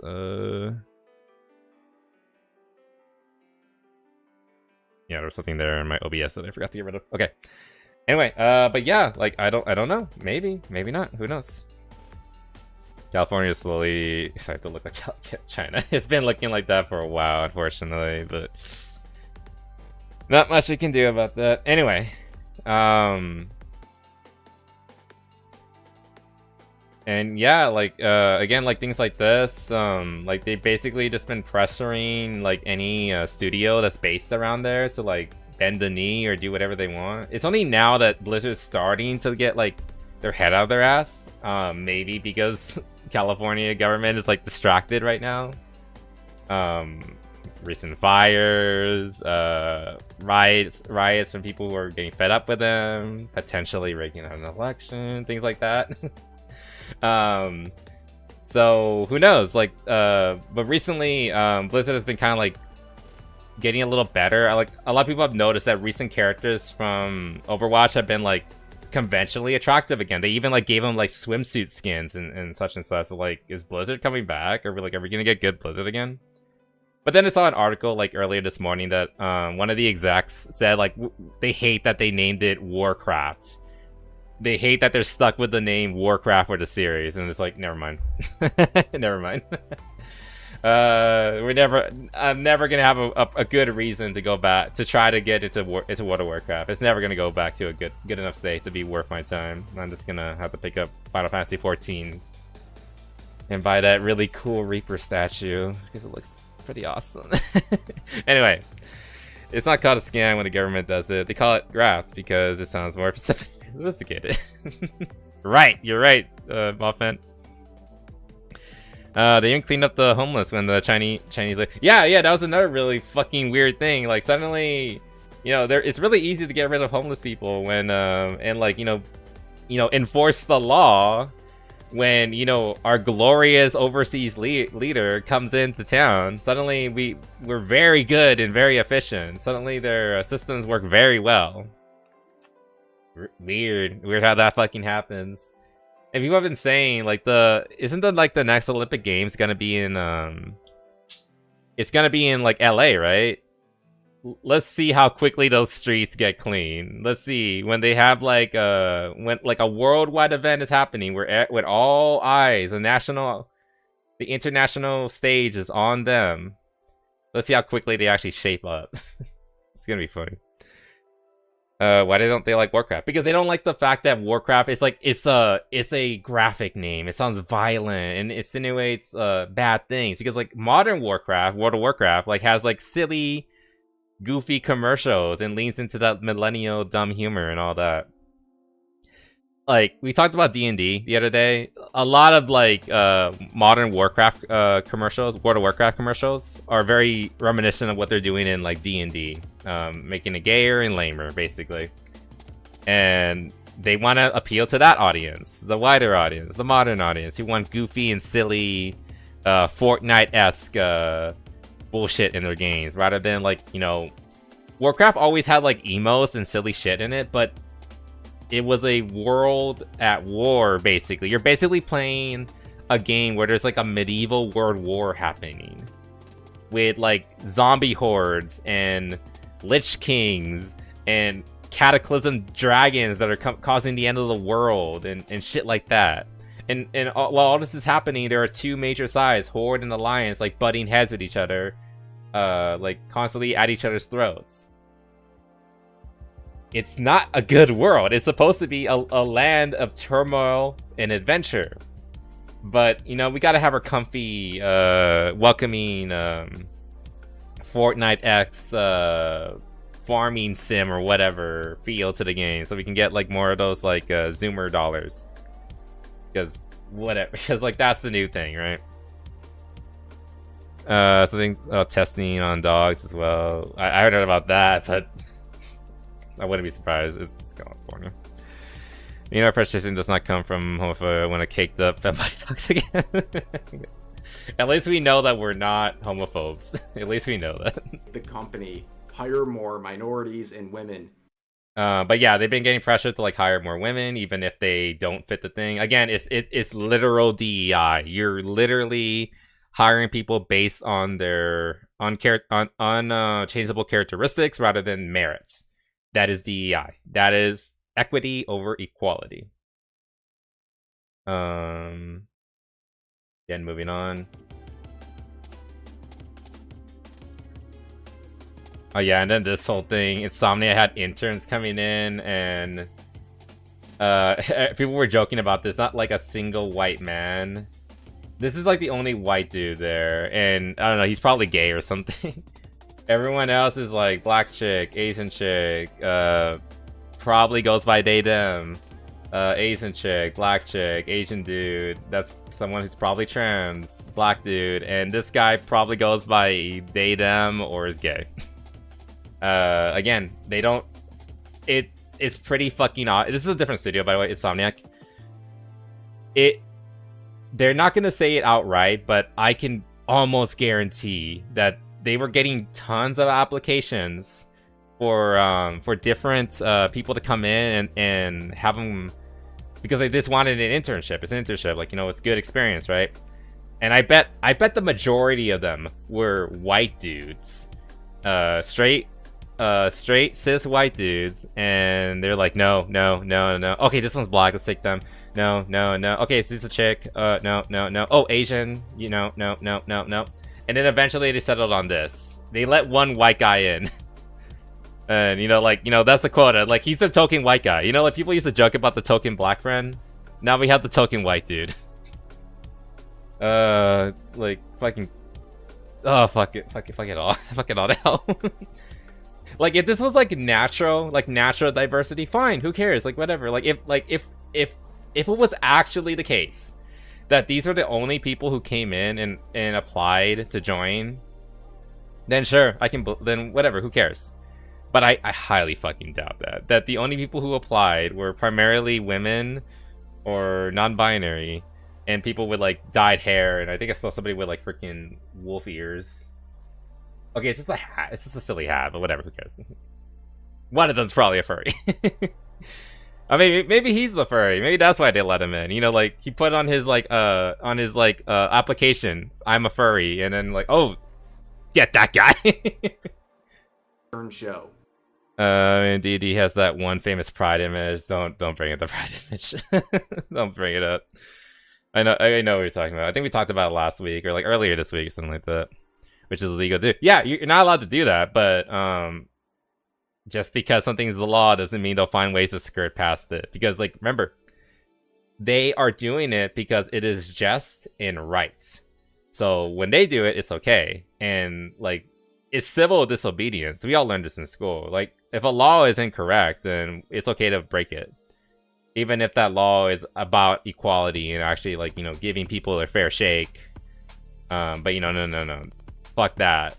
This person has a darker skin tone, so this person clearly deserves more promotion and money because they must have had a worse upbringing, or, you know, generational racism or some other bullshit like that. Just look at them. We're watching a brown gay Benue, which means we aren't homophobic, racist, or specious. Does this seem very natural to you in the comments? No, I encourage speciesism.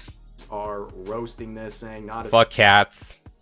They're clearly lesser people. Single straight white male in sight. What? Yep. Anyway, moving on. Fooling every lever to make future gains even more gay. We need to fool every, like, they openly say it. So yeah, like, basically this whole thing is just people like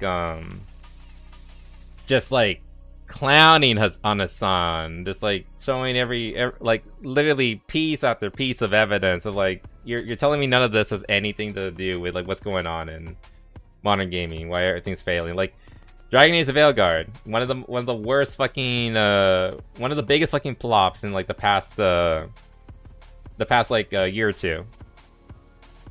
And with these creatures, remember this character used to be hot. She was in Dragon Age 2. I think her name is Isabella. Yeah, Isabella. Yeah, she used to be like a super hot chick. And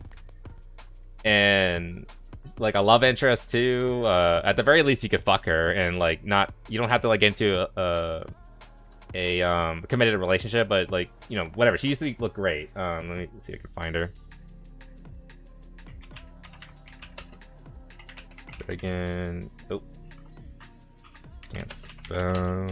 These two. This is what she used to look like. She used to look like this. She used to look so fucking peak. And then look what they did to her. And yeah, this whole scene too, which is the I gotta do a bard scene. God, if you don't know the I need to do a bard scene. Oh my god, the bard scene. Basically, it was like a weird story. Like, again, established character. She's from the second game. She's that old. She was from like the second game came out in 2011, I think. Dragon Age came out like 2 or 3 years, like 1 or 2 years ago. I can't remember the exact date. They rewrote her so that that she's a pirate, right? I think she's supposed to be like a captain by the time of the second game. Like, I mean, she has the fancy hat, so you know, bigger hat means you're the guy in charge, right? That's why I need a hat. But they rewrote her story where apparently she had a crew member, and I think their name was Bard. And Bard was a non-binary person, non-binary individual. This person that was never mentioned before, they brought up in this cutscene, and they made up just for this cutscene. And the whole reason, 2024. Okay, so 2 years ago then, 2 years now. Damn, time flies, right? Okay, so again, but still, like she first came out in like 2011-ish, somewhere around that era. So like nearly 10 years ago. 10 years difference. Anyway, they come up with this new character, Bard, that never existed before, to tell this backstory. And in this story, god damn it, shut up. And in this story, Bard is like a non-binary visible, and Isabella's going on about like, oh my god, they looked amazing. Like, whether they were wearing a dress or a suit, they were often the most attractive person in the room. It's like, oh my god. Like, well, first of all, that's supposed to be me. Second of all, really? Really? And then they mention how, like, oh, when whenever they this person was misgendered, because I think the person was supposed to be a girl, or something like that. Like, originally they were a girl. One crew member, actually I think the crew member was Bard. Bard would sometimes misgender this non-binary crew member. So Bard, in his infinite wisdom, decided, like, you know what, I need to make up for that. So he would start doing push-ups. Every time he misgendered this character, he would do like 10 push-ups to like punish himself for not remembering this character. Remembering, that's what she's doing in this scene. You this woke. Like, this character over, let me see if I can find it. This character is non-binary. And Isabella misgendered them. So she has to do a Bard. She has to do 10 push-ups to punish herself for misgendering them.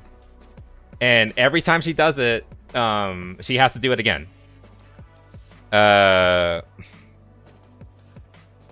And basically the idea is that, like, you do it enough times and eventually you'll force yourself to not make the mistake ever again. Like, that's the whole point behind it. And it's like the most cringy, stupid fucking scene. And it's like a really good thing to bring up regarding this clapback that has on. Like, Jesus Christ. Doing to a hat. No! Why? 2024 in 4 years? No, that's 23. So is the white suit? So is the white sweet one? What do you mean, white sweet one? Whatever, long story short, really fucking cringy ass team. What was it? She did 5, by the way. I think she did 5 push-ups. I think that's the idea. You have to do like 5 or 10 push-ups like every time. The one on the left. So it's a white suit one. Oh no, the Asian elf. The Asian elf is she's just an elf. I think she's supposed to be a she. Can't get like a good. This one, yeah. I can't get like a good like read on her. I'll give her this. She's the most attractive woman in the game. But the standards and the competition isn't particularly grueling, so she wins more by default than anything. That was the one that was they them. No. She's supposed to be a she. This is the main character. That's Isabella, this one, before she turned stupid. Or after she turned stupid. And this is the non-binary one. Excuse me. They are supposed to be a... Oh, fuck, I forgot what they're called. They're like a race of like half demon people. They're pretty prominent in the series. They're kind of like orcs. They're usually very violent and have like a strong warrior culture. That's why they are so big, despite the fact that biologically they are female. God, this is so fucking exhausting. See why I don't like this and why I got sick of this shit after like being surrounded by it for so long. It's so exhausting. I had to remember all these terms and all like I don't want to insult or anything like that. Anyway, the point is, what was I saying? This is the only one that's supposed to be they them. I'm pretty sure all these are supposed to be women. This is the player character. I think the player character here is supposed to be a girl. And these two are definitely girls, as far as I'm aware. Push-up redeem. No, goddamn. I mean, I might do that for like a subathon. Like, if you like give me a subscription or like a donation, I'll do like push-ups or something. Or burpees. Or, yeah, burpees maybe. I don't know. Make more noise in the stretch redeem. Shut up. I'll be away from the mic. You won't hear it that well. No, that wasn't the character in the story. I think the elf was the one that got misgendered in that scene. Was it? I don't fucking know. Someone got misgendered. And that's why she was doing the fucking the push-ups, because she made a mistake and she has to punish herself for it, basically. Whatever. That should be fun. Call them slayers. I don't know what's a good slayer for an orc. I don't even know any. I can't think of any. Oh, I thought the demon was the MC character. No. This is the big they them character. This is the one that everyone's been making fun of. I'm pretty sure the elf is supposed to be a girl, and this is the MC. Again, from what I understand, and this is Isabella. Like, I know for certain that's Isabella. That's supposed to be this character. Again, back after she became lame and stupid. Like, look at her. She used to be so good. She was like a rogue type character too, with like she used like twin daggers and all that shit, and then like, what happened? 10 years of fucking gender politics is what happened and ruined her. Also, by the way, this background looks so fucking gorgeous. It's like reminiscent of like Xenogears, but with like a this like cyber lady here. Anyway, I'm getting off topic. Why not look at the scene and cringe harder? I don't want to. I'm already hurting myself enough. All the problems with the modern industry. Then this scene right here, a lecturing about pronouns. Yeah, this whole scene's just so stupid. Again, it's just like a whole scene. It's a whole scene dedicated to pronouns. Like in your fantasy RPG game, where you're trying to like stop the end of the world from like the forces of darkness. We need to have a scene where we tell you to like not misgender people. It's just like, really? Anyway, moving on. And yeah, and like, by the way, when that all happened, let me see if we can get like a better look at this character here. I guess we can't. That's all we can load and go. Again, same game. It's a fetish to them. I mean, it kind of is. It kind of is. Like, I've already gone on my tirades about like the stuff I've seen, having spoken to some trans individuals. A lot of them are obsessed with their genitalia and things like that. It's like every time again, not all, but a lot of them were very like, they were just all they really cared about was talking about was sex, their genitals, and then trying to convince other people to like become like them. And that was pretty much it. And I let myself get absorbed into that. And I don't need to go into the whole story about it again, but it was not... I regret it. I regret it. Let's put it at that. Anyway, moving on. And like the song was like going off about like, you know, CEOs like earning more than they should and like ruining the gaming industry. What about shit like this? Like, this person isn't a CEO, but it's very similar. It's the director of Veilguard. That awful scene we just saw. This strange individual. The director of Veilguard, Karina, I don't know how to pronounce the name, Bush, has joined Wizards of the Coast Wizards of the Coast Austin studio, Skeleton Key. Booth spent over 15 years at EA before joining BioWare in 2019, and became game director of Dragon Age Veilguard in 2022, and helped lead the game that eventually flopped, like super hard, by the way. Skeleton Key was created by Wizards of the Coast in 2022 and is led by former BioWare producer Christian Daly. The studio is currently working on an unannounced AAA game focused on story, suspense, and horror. We haven't even heard anything about that game yet. But the point is, like, this, by the way, this is a trans woman, in case you didn't know. Again, like, if I, like, all credits due, they look like they're coming along pretty well. Congratulations. Congratulations on your transit. That being said, that's not what matters here. I mean, like, their identity kind of plays into the game. How could it not? Let's be real. We just saw the fucking scene. But this person led a team, fucked it up super fucking hard, and then gets promoted to become director for another studio. Let me say that again.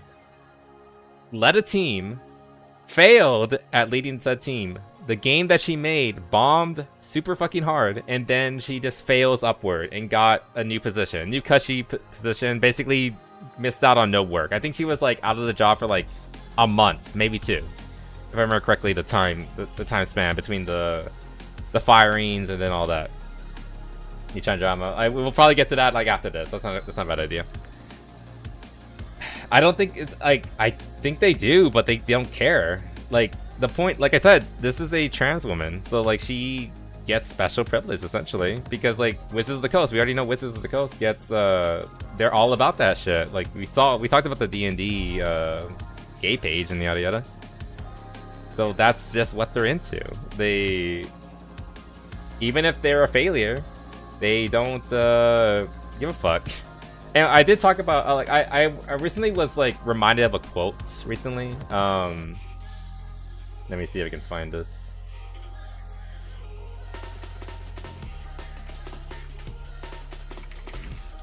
Let's see this quote from Hopper from the Bug's Life. Oh, I see. This is a very good quote to like, you know, to apply to life in general. Oh, I see. Under new management. So it's your fault. No, it wasn't me. It was... First rule of leadership. Everything is your fault. First rule of leadership. Everything is your fault. This game bombed so hard. They were toting it as like the second coming, the return of Dragon Age after like, I think 5-10 years that they haven't had a Dragon Age between this game and Inquisition. And it just completely utterly bombs. And like Hopper says, first rule of leadership, everything is your fault. If your underlings fuck up, if your artist fucks up, if your developers fuck up, if your programmers fuck up, if your writers fuck up, it is your fuck up. You're the one in charge. You're the ones who were managing them. Their fuck ups are your fuck ups. Unless you're a trans woman.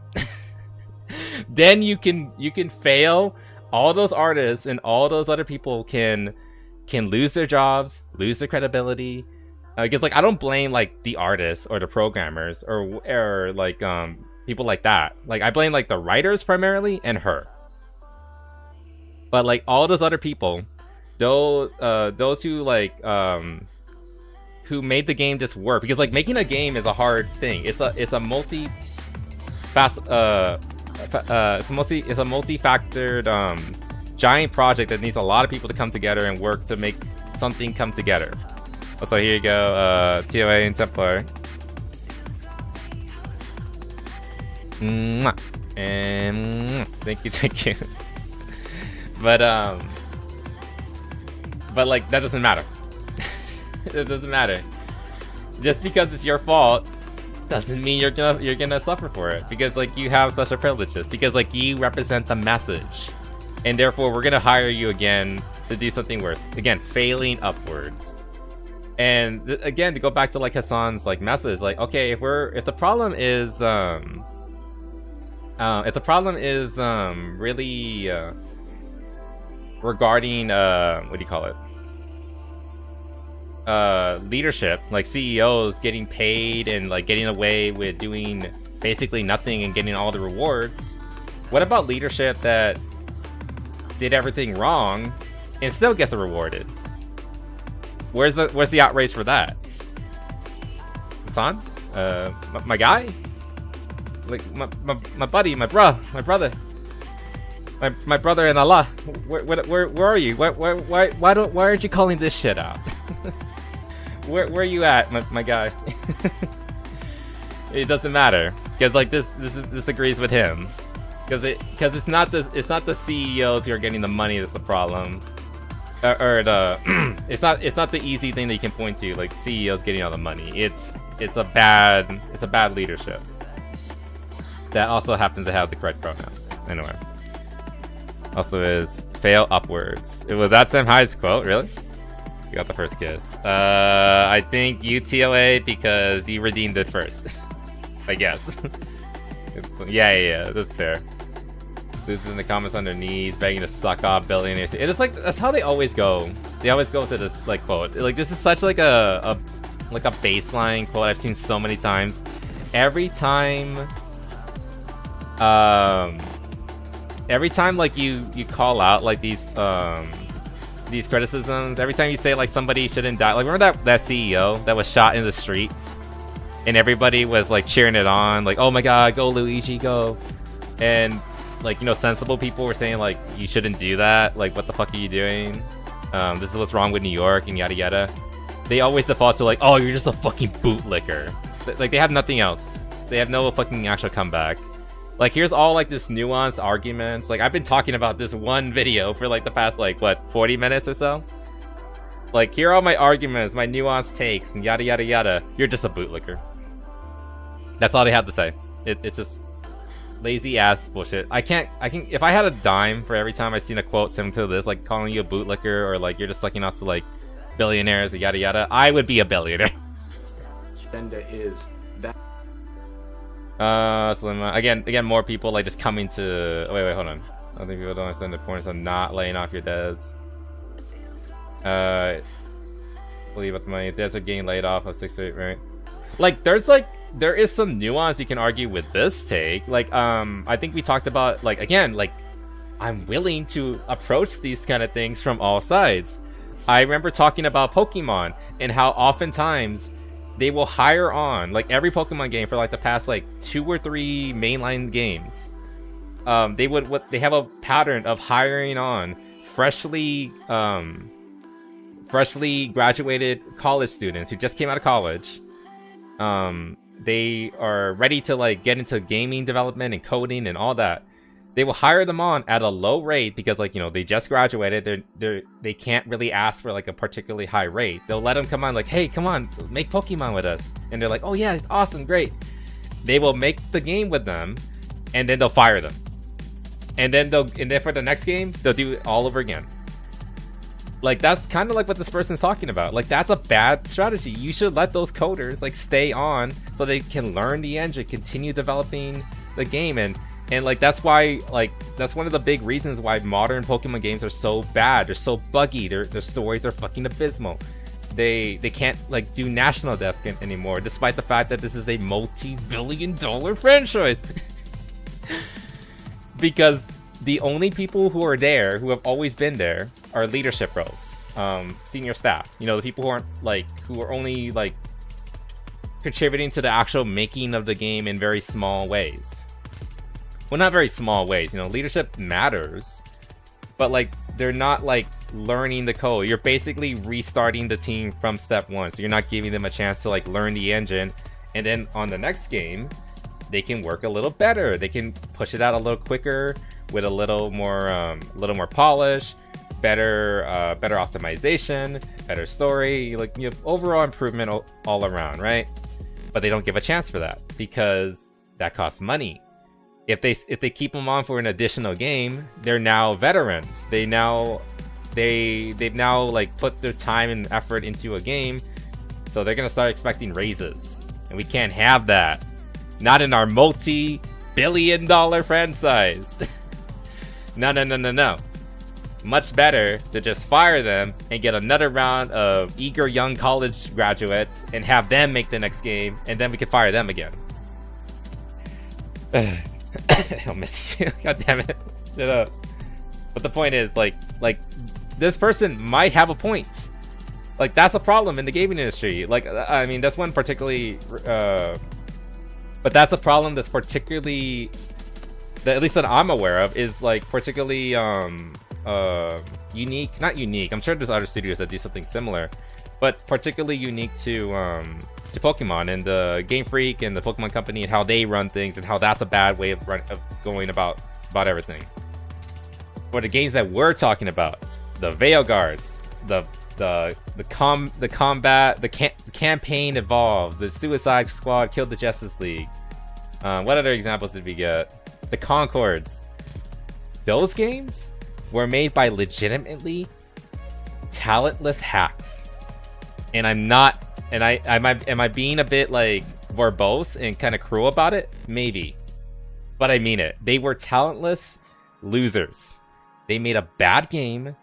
They were pushing their stupid fucking ideology that nobody cares about except for them, because whenever they went to the university, they got it shoved into their heads. And like, that's a whole other problem. Like, you want to talk about problems in the gaming industry? Let's talk about like how these future developers are trained. When they go to college, and I know this because I've spoken to like actual college students, they learn two things. They learn Unreal Engine, which, and you guys already know my opinion on Unreal Engine. It's a piece of shit engine that runs terribly, and can, like, even the most powerful PCs today struggle to keep going, and all these many other issues that I have with it. And two, they learn ideology.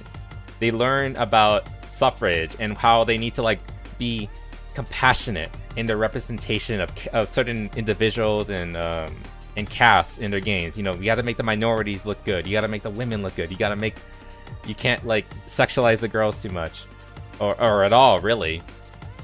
And so basically, is you learn a shitty engine, and you learn gender studies when you go to university to try to get a degree in game design. I remember one chick, I don't really talk to her very much, but like I remember like I talked to her once, and she said how by the way, she's in Canada, so like I'm not entirely sure how it works in like American schools, but in Canada she was actually going to school to become a game designer, and she quit within like, I think she quit after like the first year, because like she realized that that's all they were teaching her, a shitty engine and ideology. And she got fed up with it. Like, I want to learn how to make games, and I'm just learning about like how to shame Whitey, basically. That's all they were doing for like weeks on end. Maybe that's the problem with modern game design, but nobody wants to talk about that because that's inconvenient, and because that's not like the CEOs, which are like the easy target. It's all just such a mess. Good thing to have a fresh mind or something, but yeah, they do it wrong.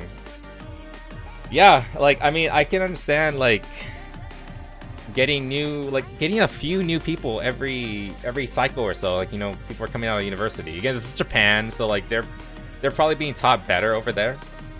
But still, like, they also have to learn like the engine and how they operate within the company itself.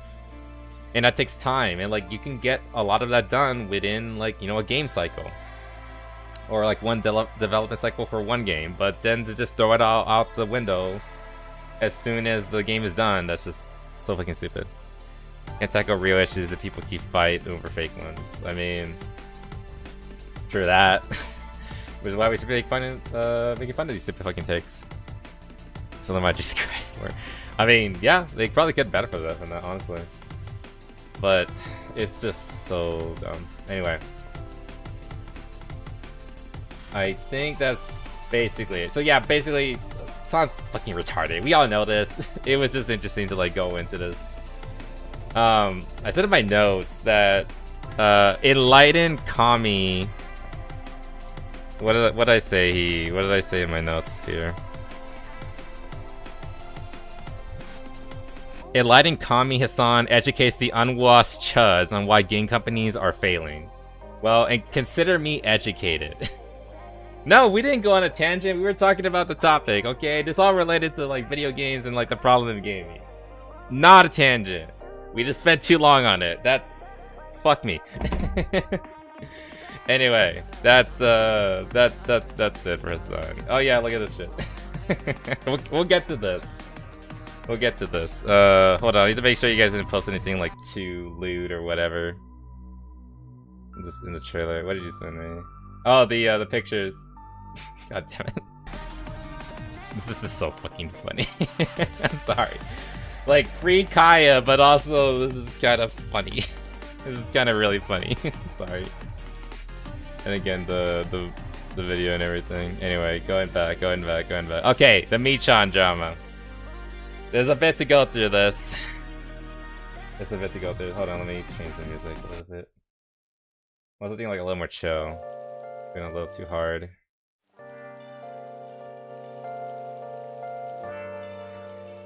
Alright. Thank you, TOA, for bringing this to my attention, as well as like keeping it organized for me and all that. Let's just go through what's going on. So, there is a manga called, what was it called? Michan and Yamada-san. Is that really just the name of the manga? Really? Is this their names? Okay, that's fair. Anyway, cute little manga. It might be Yuri. I don't know. Maybe it's Yuri. I mean, there's two chicks on the cover. It could be Yuri. You read the manga. I mean, is it Yuri, Tia? You tell me. Whatever. The point is, it's a manga about these two women. Not cute. Not cute. It's not cute. Like, it's not cute. It's dark. Oh, it's dark. Okay. Okay, so what I understand, it's a manga about like the relationship between these two gals. Michan, which is the smaller one, I believe. She has like a lot of people are like interpreting it as like, and I guess it's confirmed. I'm not entirely sure. That she has like stunted growth. That's why she's shorter. She tends to be very childish in her demeanor. She's also very she can't understand things very well. She's an incest baby. Oh, okay, that kind of explains it. Okay, so she does have stunted growth. But from what I understand, like, despite that, like, she's going through all like these issues of like, you know, the way she's developing, like, not like everyone else. Like, she's in her, I assume she's like in her 20s or something like that, or early adulthood, and you know, not developing the same way as everyone else. Maybe she's a high school student. I don't know. But the point is, like, despite all that, synopsis in the launch chat. Okay, let's just go to the synopsis, right? Whoa, that's a long one. Okay. I haven't seen anything that makes me believe that the offer is something against disabled people anytime. The manga more just gives a realistic story how disabled people struggle with things. Also, the story's pretty dark. Michan works the Japanese women's...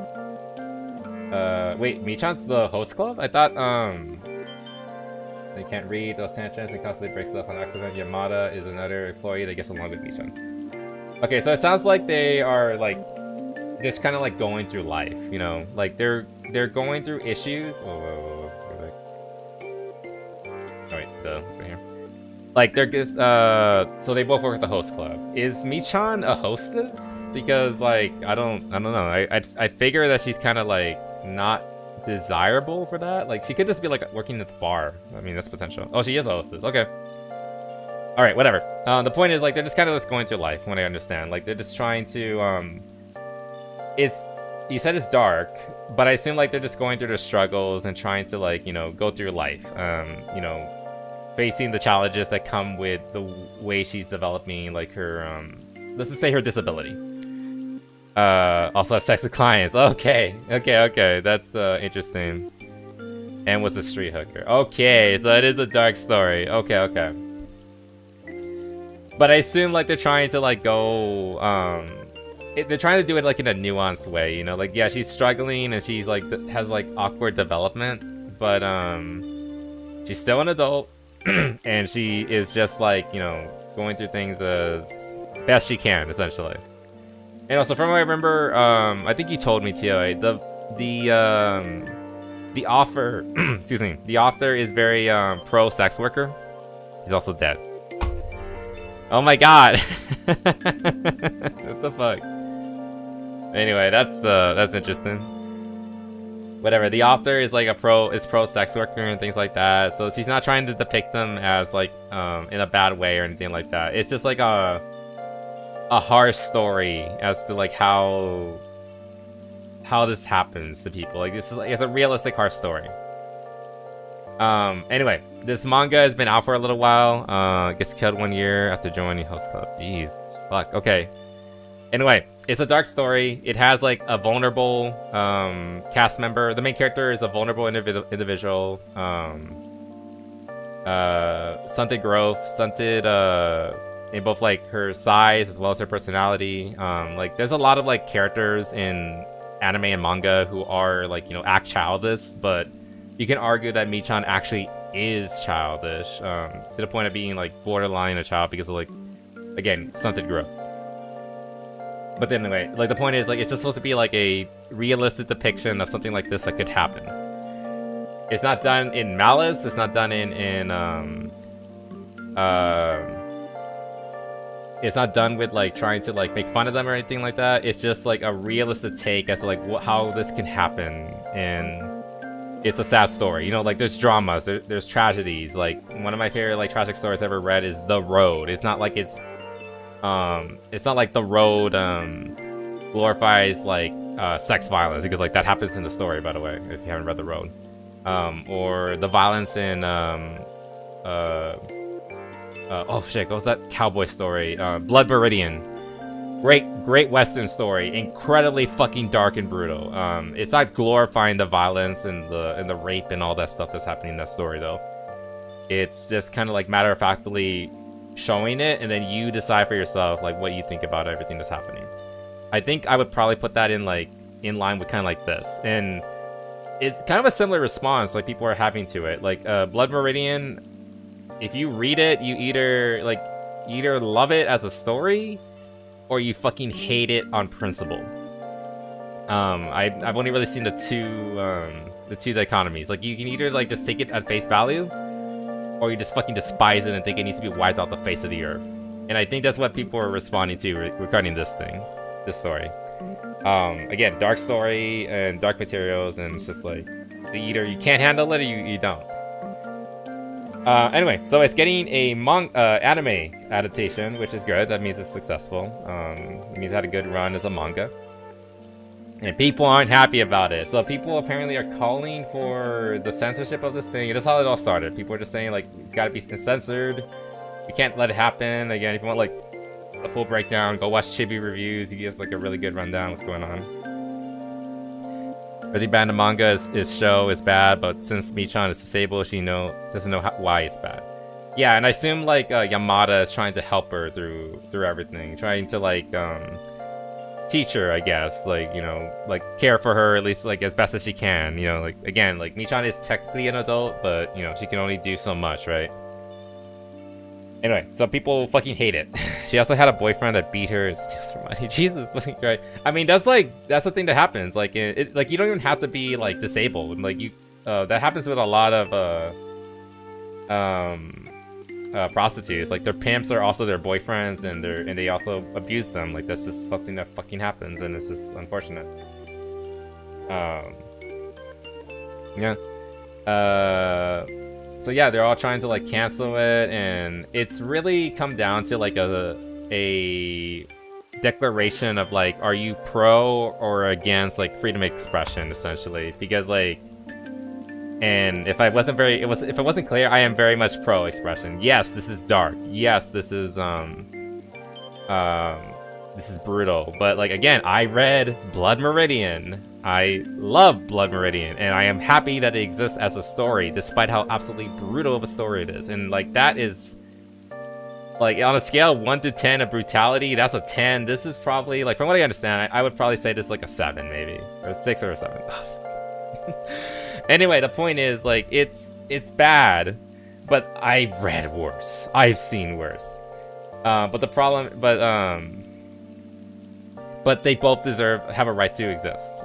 They are both stories that are trying they're both just trying to tell a story. They're both trying to like give put a spotlight on like certain things. Blood Meridian was trying to like dispel like rumors and the romanticization of the West, and like show like how brutal it was. It could be. Whereas this one is like trying to like show like it's a fictional story about like the brutality that can happen within, you know, within the scene of like red light districts. I assume it could get pretty bad. So we have like a ton of people like just getting like on our case. Like it started with like it seemed like a feminist group came together and are like the ones like primarily calling against this thing. And then we have like an animator, this chick I assume, Terumi Nishi, says she despises anyone working on the Michan to Yamada-san anime, especially those who approve the adaptation. The controversy keeps growing. So yeah, so we have like industry vets who are just like adamantly against it. You know, an actual artist. Like this woman is an artist, and she is calling for the censorship of this thing, which is just fucking insane. And she has worked on like past things. I'm assuming you brought this up because like this is like a brutal anime that she also worked on at some point. I don't know this one, but I'm guessing this is highlighted because it's like a particularly violent one that she herself has worked on in the past. So I'm guessing like there's a level of hypocrisy to this. So great, yeah. You know, like when I do it, when I do the brutal anime with brutal violence and everything. For CSM. Oh, so she worked for a studio that had like the creator who was like an actual convicted pedophile. Okay. Working on the reboot. Okay. Interesting. Anyway. Okay, so now apparently the Disability Board, so we're only halfway through the story, by the way. Disability Board, Association Board, has intervened to defend Michan. So like an actual board that like works with disabled people and represents disabled individuals actually came out in defense of this movie, or this anime, and the original work. The analyst of work and specialist stated the work does not seek to offend, but instead carries an educational message. And that's kind of like what you said, Tio. Again, you read it yourself. Again, thank you for putting the time to do that. I haven't had the time to do that. Maybe I'll read it myself someday. It's just a story.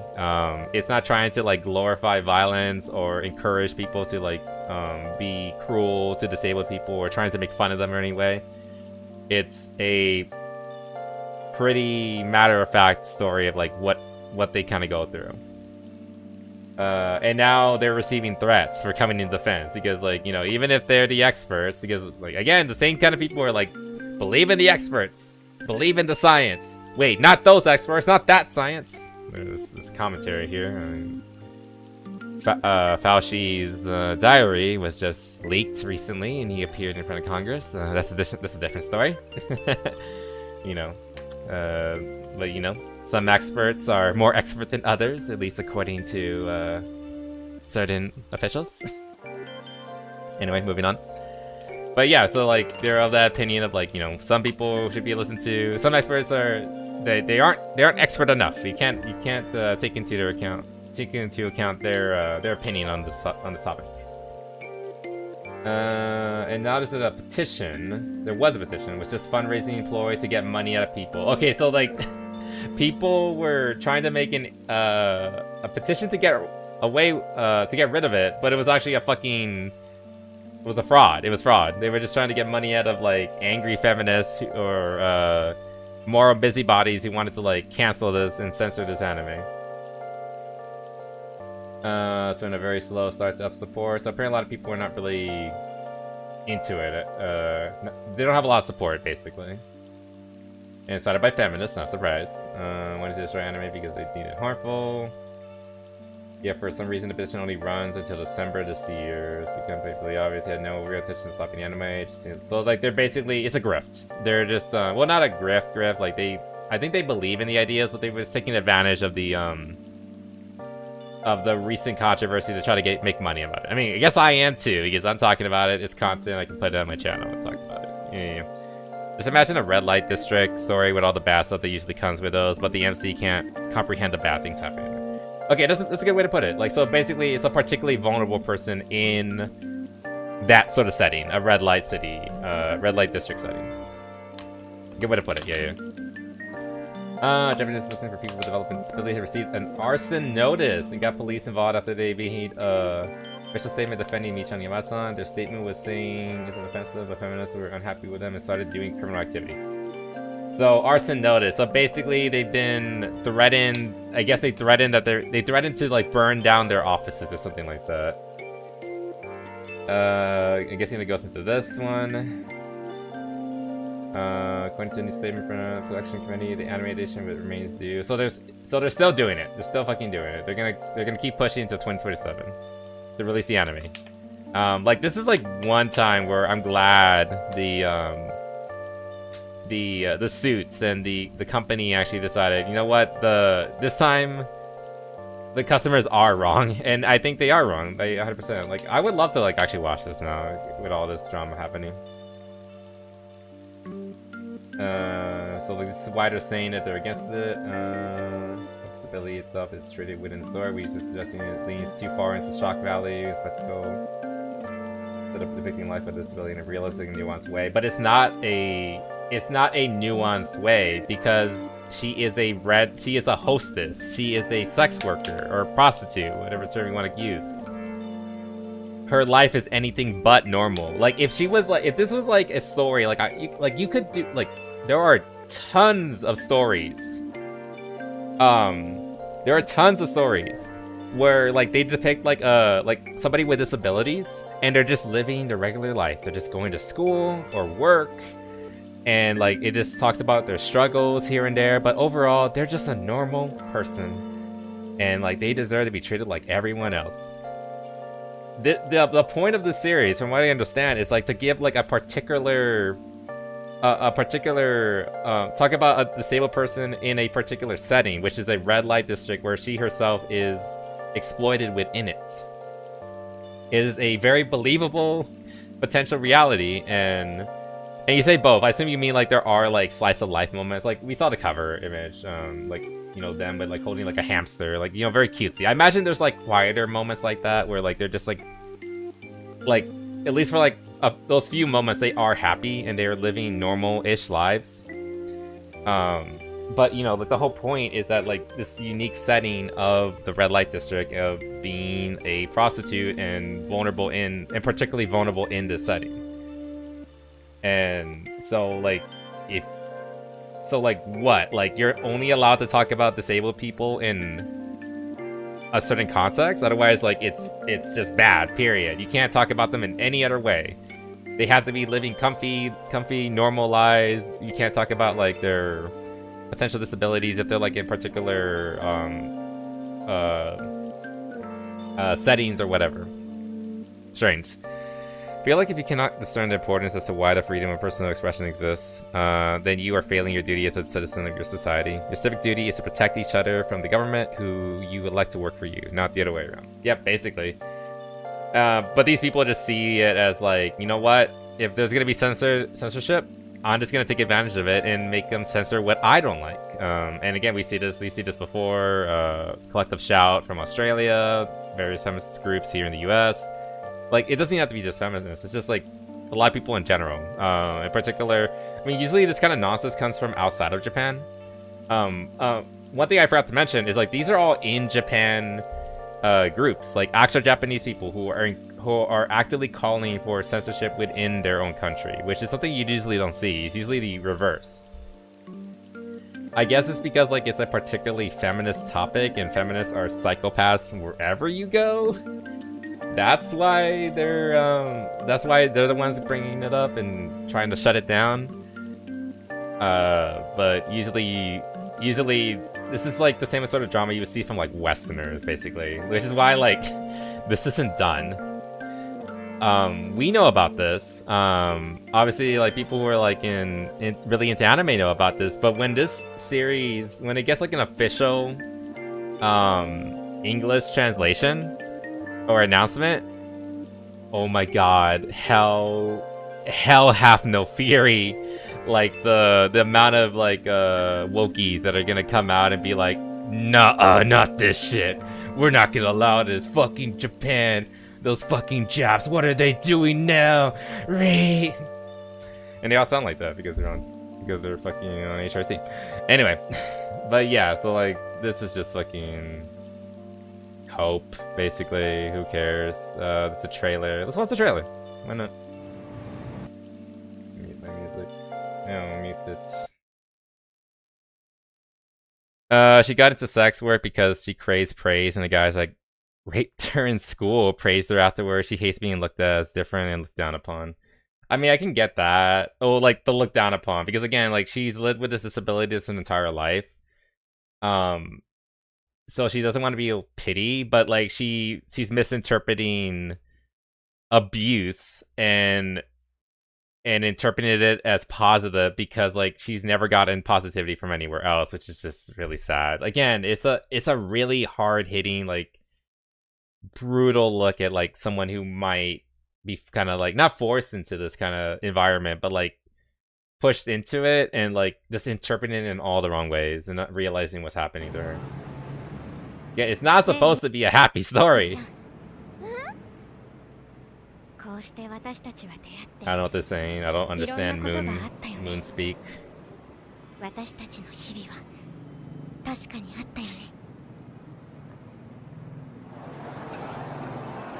Pretty. He does look really small. Damn.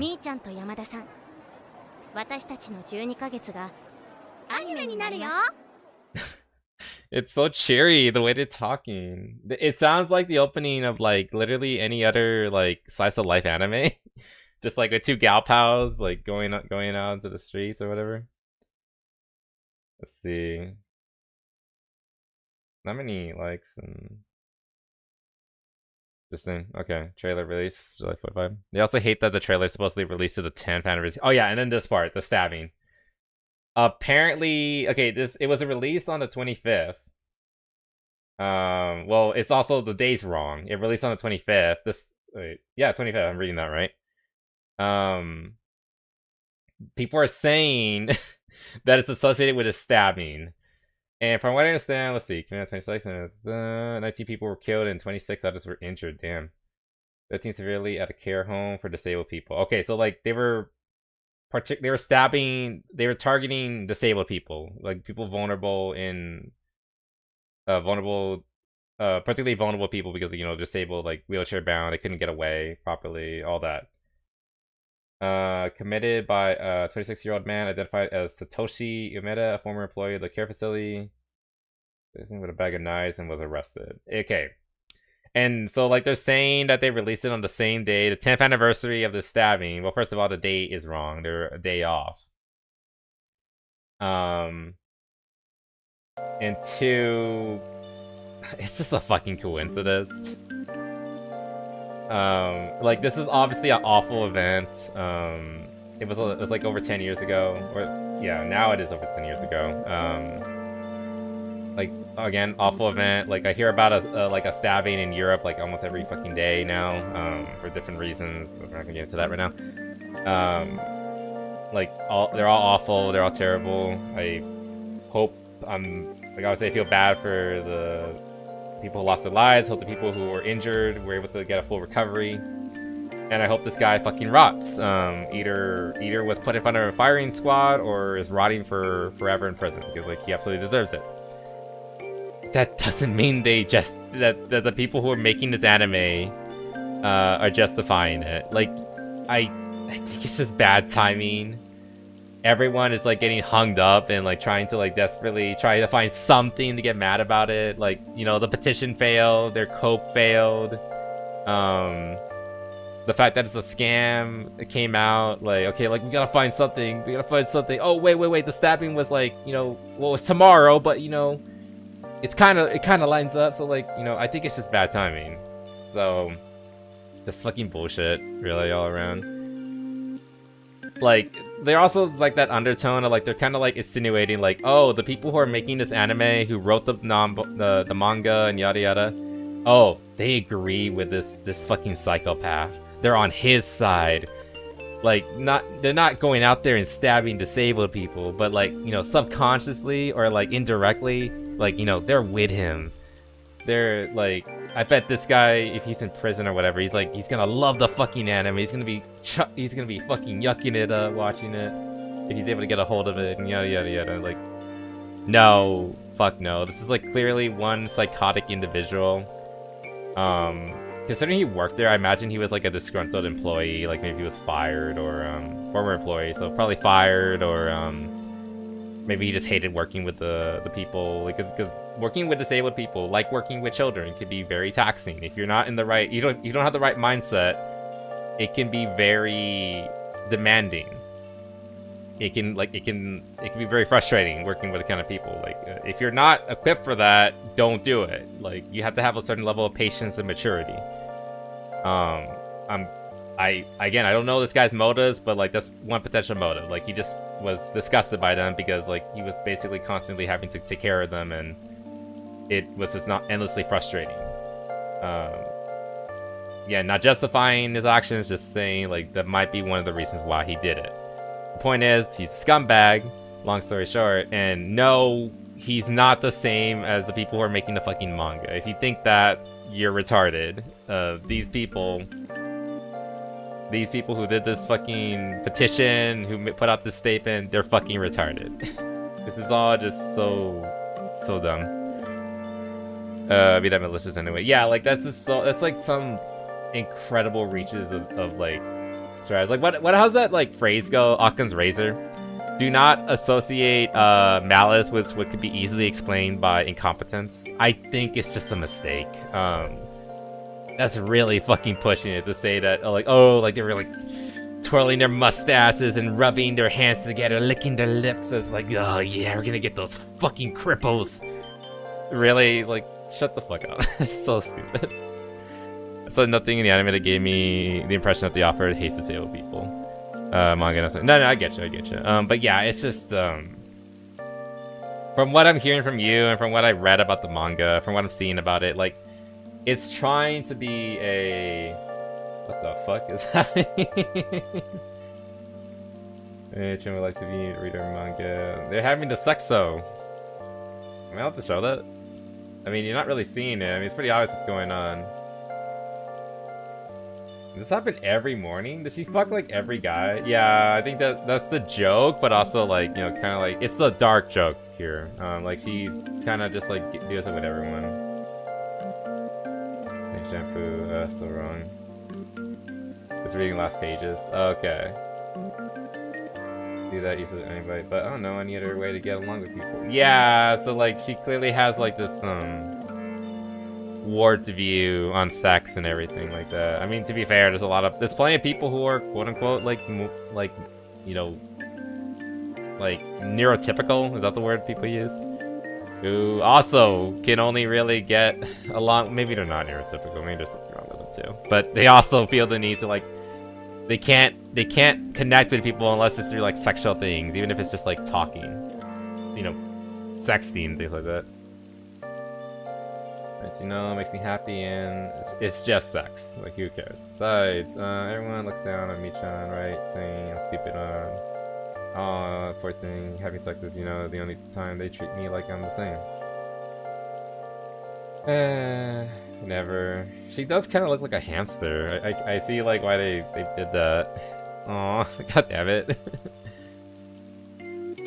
Dude, I would be her sugar daddy. Just like take her away from that. Like you don't have to work there anymore. It's fine. Who's this guy? Yeah, put this stuff at least. I don't know who that guy is. Whatever. Anyway, yeah, it's supposed. It's supposed to be like a sad view and everything of all that. Like it's a Ward's view of sex and relationships and things like that. And this is like how she's interpreted it, unfortunately. And like they're not glorifying it. Like it's a little silly because like every time she comes into work, she's doing it with somebody, some random guy at the workplace. But like clearly her Yamada is like kind of like her moral compass, right? Like she's the one that's trying to take care of her and trying to teach her right from wrong, and like, you know, like here's where people are taking advantage of you and yada yada. Clearly she's trying to like get it through her head, like, hey, that's maybe don't do that. That's not like you know, think better of yourself. Like you don't have to connect to people like that. Like if they're trying to do it that way, then they don't really care about you, you know, that kind of talk, right? Some high quote. What was the quote? Oh, when we win, do not forget that these people want you broke. Yeah, that's right. And yeah, I remember that one. I think it's funny. Yeah, I remember that one. You can't kill women. The torso, shoot them in the shoulder, and they die like everyone else.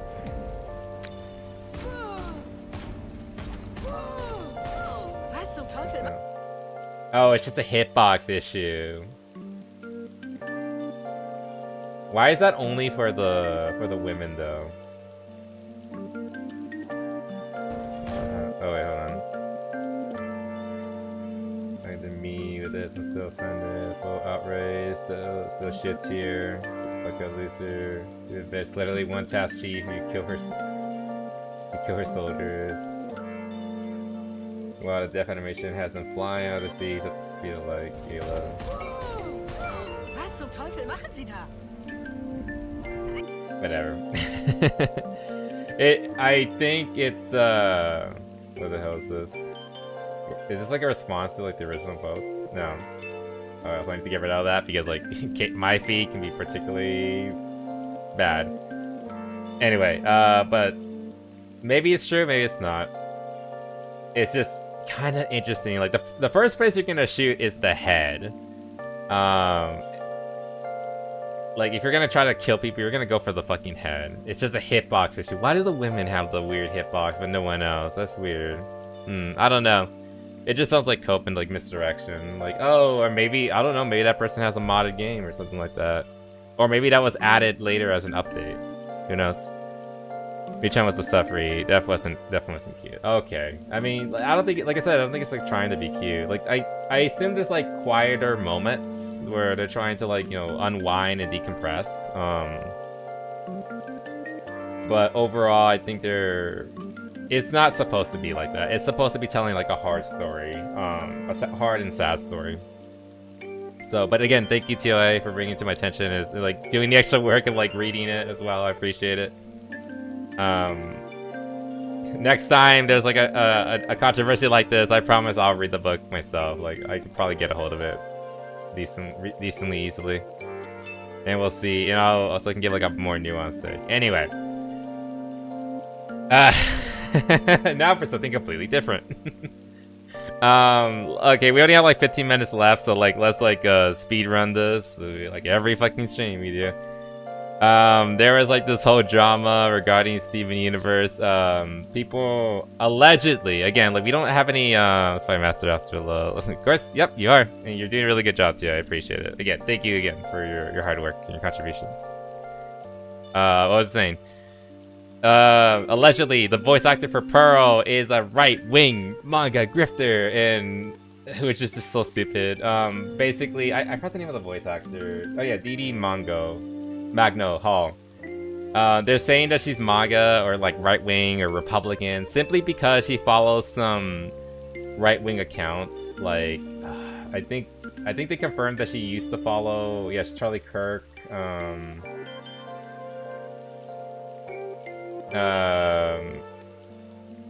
not Nick Fuentes. Like he's like a particularly harsh one. Maybe like God, I can't remember. I can't think of any other right-wing creators that I think she followed.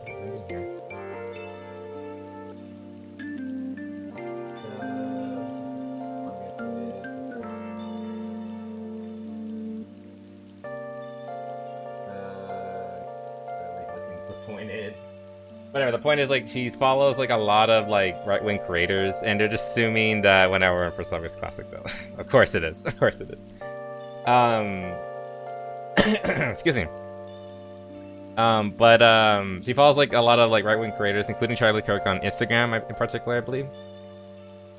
And because she follows them, everyone is deciding that, like, oh, she must be right-wing. Never mind the fact that, like, just because you follow somebody doesn't mean you support them. I follow plenty of left-wing, libtard and wokies. Doesn't mean I agree with them. There are also people on the right that I follow who I also think are kind of psychotic. Doesn't mean I agree with them. Just because a follow doesn't mean an endorsement. But you know how these people think. They saw that and they immediately went all in and like, oh my god, she must just be a fucking MAGA grifter, blah blah blah blah blah. So really, it's just like the reaction to it. That's just like hilarious. Like again, there's like no nuance or thinking about it. They just saw her name next to person they don't like, and they're like, oh my god, you must support him. And then like just saying, if she did like Charlie Kirk, base as fuck, because Charlie Kirk is cool. I still say anyone who like celebrated his death is a fucking monster, and you really should rethink your life. Anyway, but yeah, I came up with like in response, people were just like fucking losing their minds. Again, if you knew what I knew, like I grew up on Tumblr during the Steven Universe craze when it was like super popular. The worst sort of people were like constantly talking about that show, constantly like blowing it up, constantly saying that like you need to like watch the show, and if you didn't like agree with it, then you're a bad person, yada yada. These are like this Steven Universe, in my opinion, is still like the worst fandom that ever existed. Again, constant death threats, constant rape threats. They went and pushed like some people to suicide.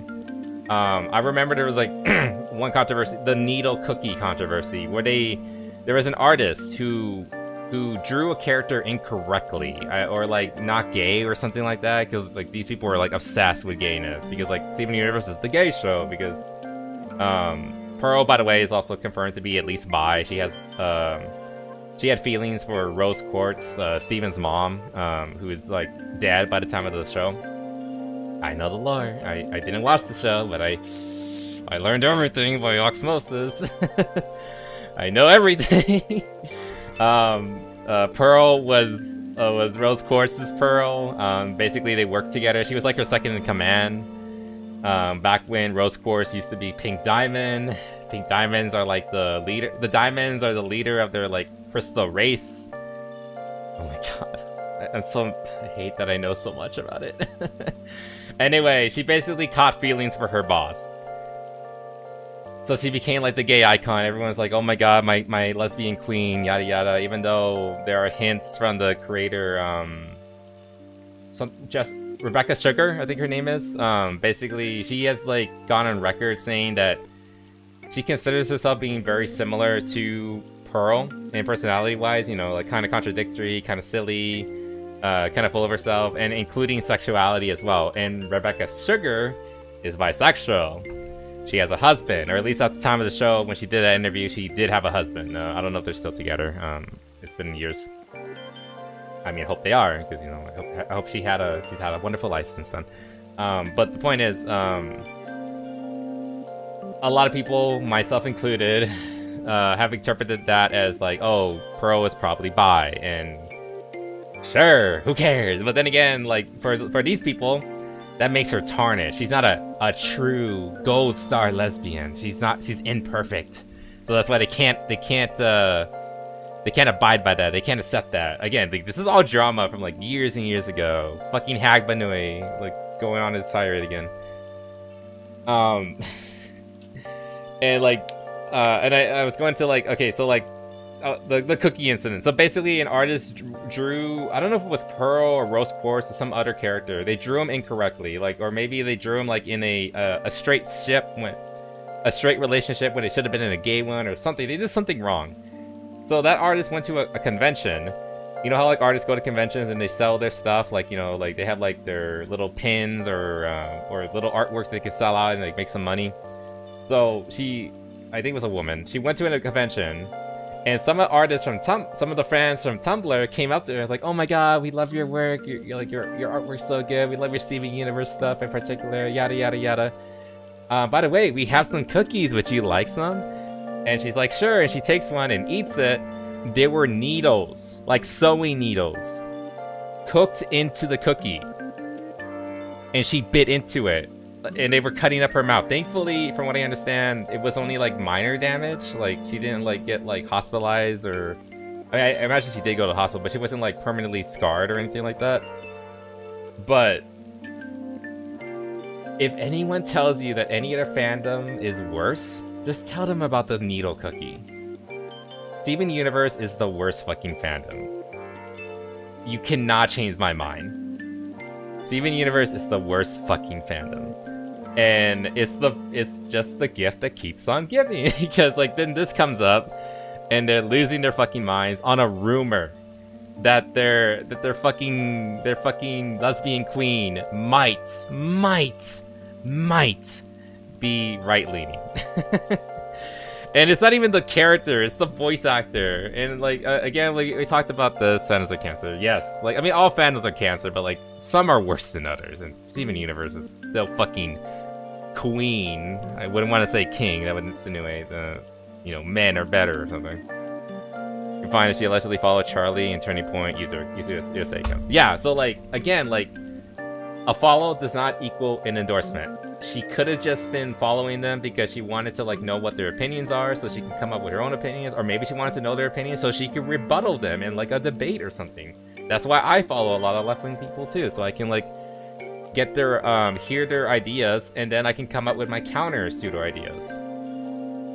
24 years later. Yeah. Follow this. She does follow Charlie Kirk still. Okay, I mean fair. Again, like a follow isn't an endorsement, and okay, let's pretend she actually does like them. Let's pretend she actually does agree with Charlie Kirk or all these other right-wing accounts and yada yada yada. So what? Who the fuck cares? It's her fucking opinion. She's a person. She can have her own ideals.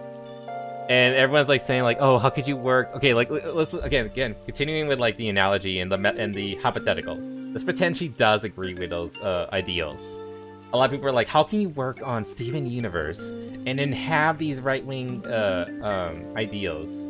What ideals? You know, value of family and friendship, value of fatherhood, and holding leaders accountable, because those are potentially right-wing ideals that I took from the show. Again, I didn't watch the whole thing. I watched a few episodes.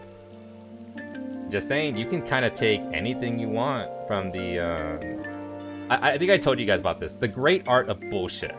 You can apply any ideals from any side or any point on the political compass to any show or video game or series or whatever. Give me time, and I can come up with like 20 points, 20, 30, 40, 50 points as to why Steven Universe actually is a right-wing show. Who the fuck cares? And then on top of that, even if, like, for whatever reason, Steven Universe is like the most antithetical, anti-right-wing show of all fucking time, who cares? She is a voice actor getting a paycheck. It's a job. It's making ends meet. It's getting that bread. She doesn't have to agree with the show to get money off of it. To get her to put in work and then get her fair pay out of it. It doesn't like, and that, again, that's just like with the hypothetical that maybe she has these opinions. But of course, like in these people's minds, if she is into like, if she is right wing or whatever, then you know, she's like the worst fucking person ever, and probably deserves to go the way of Charlie Kirk in these fucking psychos' minds. Because that's just how they operate. You're either with them or if you're against them, and if you're against them, you're a monster, and if you're a monster, you should die. Again, we've gone over this so many times before. They are willing to do everything in their power to get rid of you, up to and including literally killing you. And it's all on a rumor. This has been going on. This story has gone on for like about a week now. We still don't have confirmation of whether or not she actually does have these beliefs or whatever. And even if she did, who the fuck cares? It's not like she's actually like calling for violence or anything like that. But you know what? The people who are angry about it, those people do call for violence. So I don't know. It's just so fucking silly. It's kind of funny, and also I kind of like this art. I'm not particularly into like the characters from Steven Universe. Well, Connie's mom though. I'd fuck Connie's mom. She's pretty hot. But this interpretation of Pearl, like she looks pretty hot here. I won't deny. Like I like short shorts and I could do without the hat, but like, you know, American flag. That's, you know, let's go. Let's fucking go, America.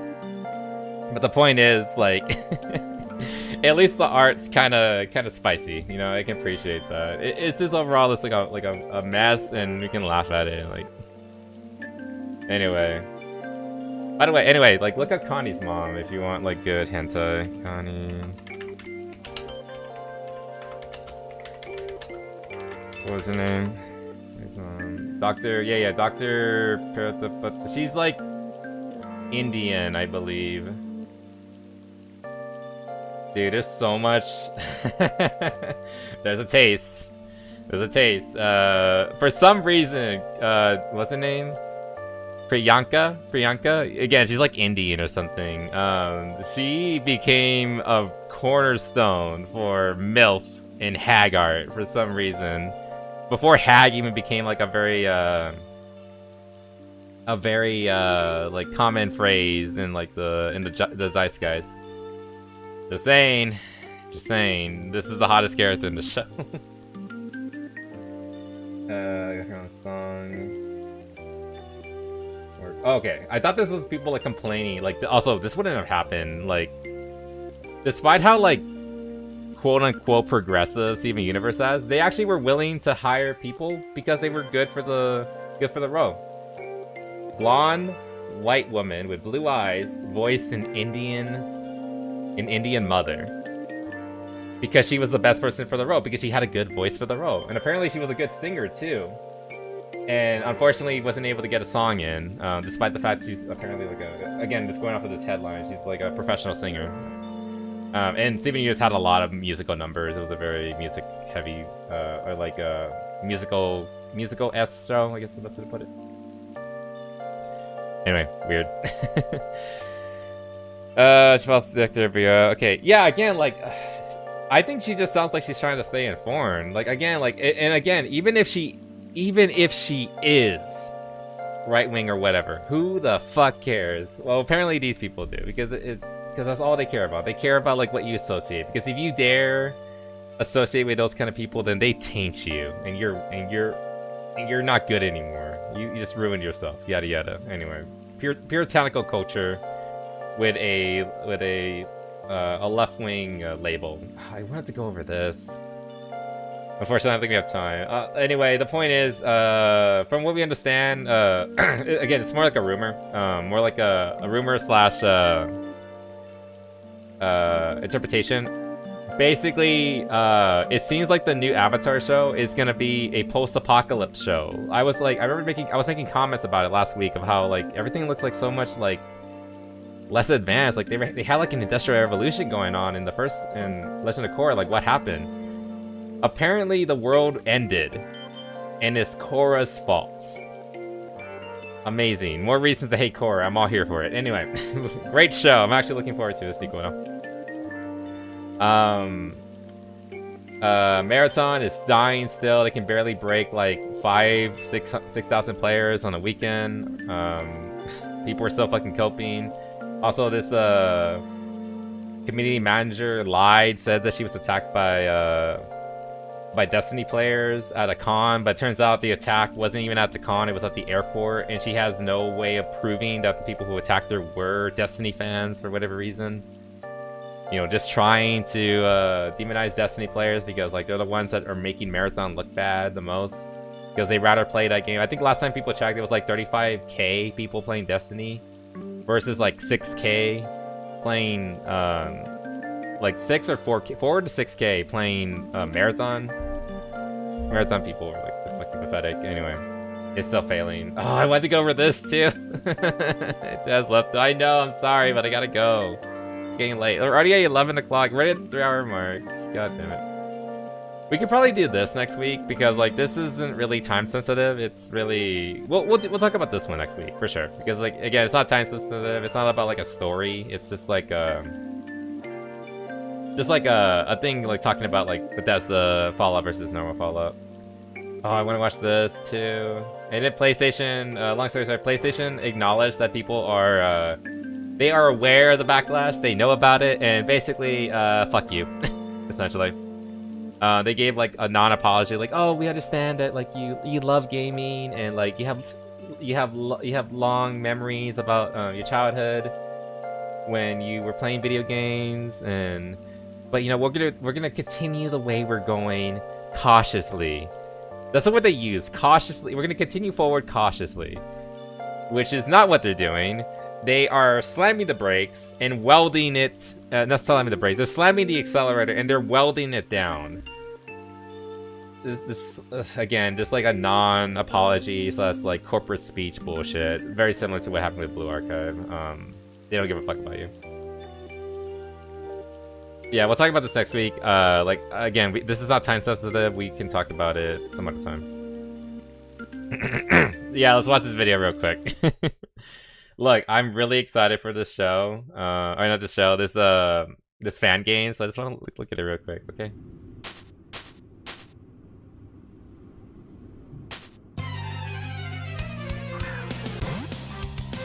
Yeah, my Emerald. I'm so scared for it though because built in place every tile. So it sounds like the whole map is done. I think the only thing that's left is probably like scripting for all the events. It seems like everything up until the 3rd gym is done. Also, I just realized he has like his editing tools here at the top. He didn't edit that out for the video properly. It's fine. It's fine. This looks so cool. I love the look at this, and I love how like the Pokemart and the gym and the Poke Center like stand out so good. Like you can easily tell where they are at. Beaufort Town. That was Slateport City? No. Oh, I forgot the name of the towns. God, it's been so long since I've played Gen 3. My first generation, I forgot. This is Slateport City. This is the shipyard. The bike road between Mossberg and oh shit, and the other one. Oh, this is what's the daycare center route? I forgot the name of it. Mossberg's on the right. Viridian Town, I think is the one on the left. Viridian. I love that intro for Team Aqua. Oh, this is really cool. Every gene leader has like their own like tweaked battle theme. Roxanne, Brawly. By the way, if you didn't know, you could skip Brawly's gym in like the first Sapphire and Ruby. I don't think you can skip him in Emerald though. I think they made him like permanent. Like you had to fight him eventually, but you could skip from him to the 3rd gym leader. You didn't have to fight him as the 2nd gym leader.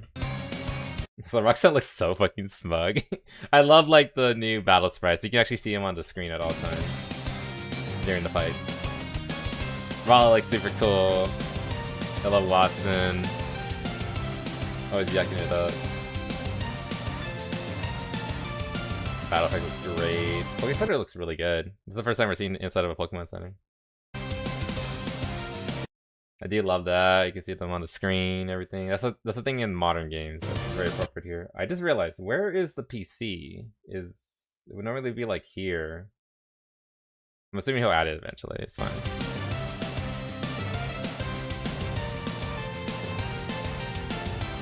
Route 101. This is the first encounter with Professor Birch and getting your starter.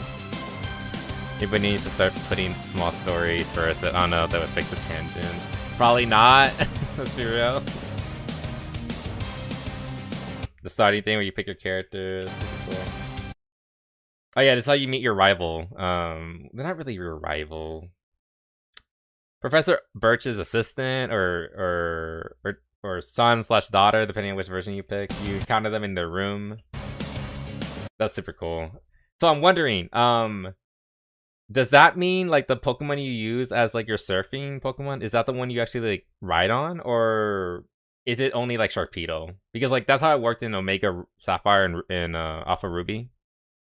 How it worked is like every Pokemon appeared as just like a blob, except for Sharpedo. Sharpedo was like the one that appeared like you actually saw it on the screen. You were riding on top of a Sharpedo, and the idea was that like it's better for using Surfwit because it was faster.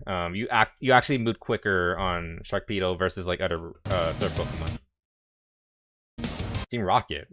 What? Okay. It's a Paper Mario. It's so good, right? Boy or girl.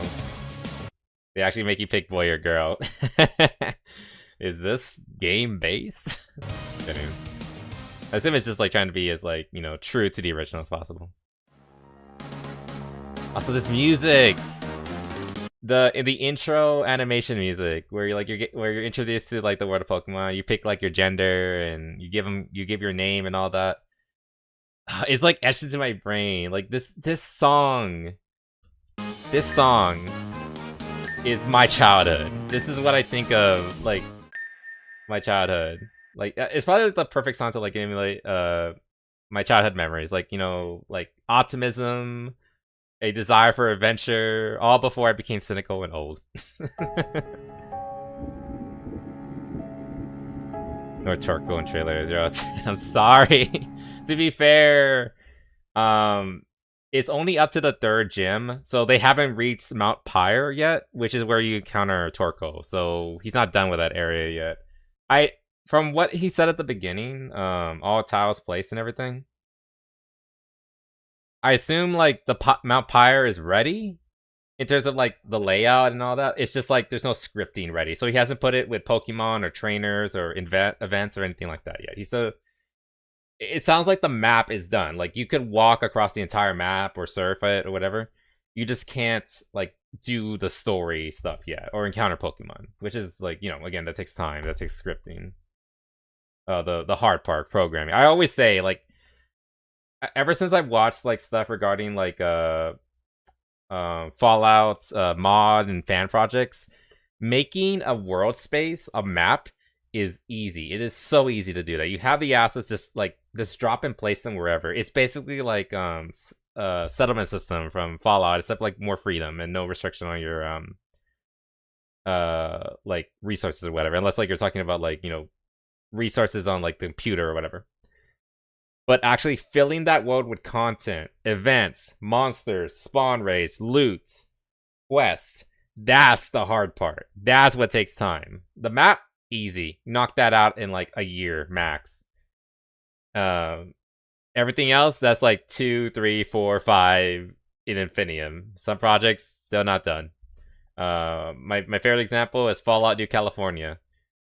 Beautiful open world map. I explored it because like they released the map before everything else. Great, looks awesome. Empty, nothing there. Boring. Making a map is easy. Putting content in it, that's where it's hard.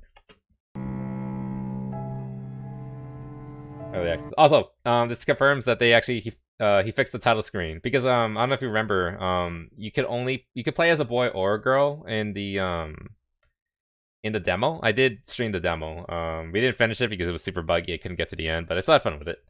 But in the title screen, you could only see Brendan. You could not see May. But now we can see her back sprite properly. So I assume May's sprites are like done now, like her animations, both her front and back sprite. You get to see that ass, you know. And again, like one thing I always loved about Gamma's menu screen, how you can see like your party Pokemon. I just thought that was like such a cool little feature. Like the Pokemon that are in your party appear on the title screen alongside your trainer. Like you're there facing down Rayquaza. You're ready to take on the beast, and like, you know, like you and your buddies. Like it's such a little touch, and it's so good. I love it. Anyway, it's the announcement for the early access. No, we're not we're not gonna start playing it. We still have time to finish Persona 3.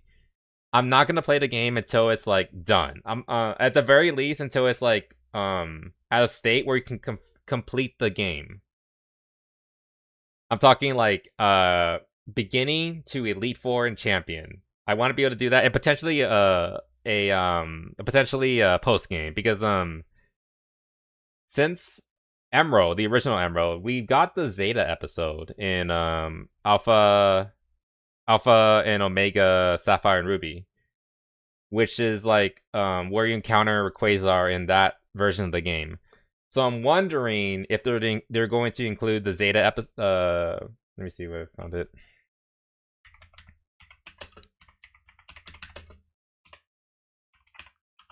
Shoot, Zeta. Is it a Zeta episode? That was what it's called, right?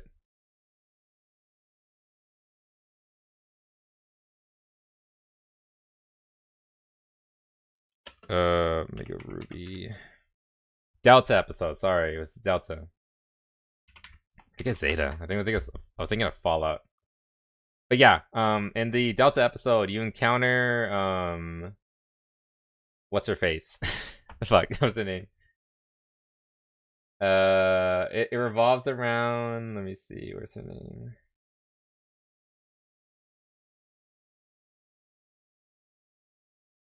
Yeah, Zinnia, the dragon trainer. Again, the Zeta episode was super good. We didn't get like a Delta Emerald because like at this point in time we were kind of used to there being like a third release for a generation. You know, you would get like the first two generations, then you would get like an ultimate version, like heart gold, like gold and silver. Then you got crystal. Then there was ruby, sapphire. Then you got emerald. Then there was what was the one after that? Black and white. Then you got black and white 2, and so on and so forth. We were kind of used to that pattern. They kind of stopped doing that in the past like couple of generations. So we're kind of hoping for like a Delta Emerald. We didn't get that, but we did get the Delta episode, which is really fun, really cool, extra new story to like to explain like what happened with the teams post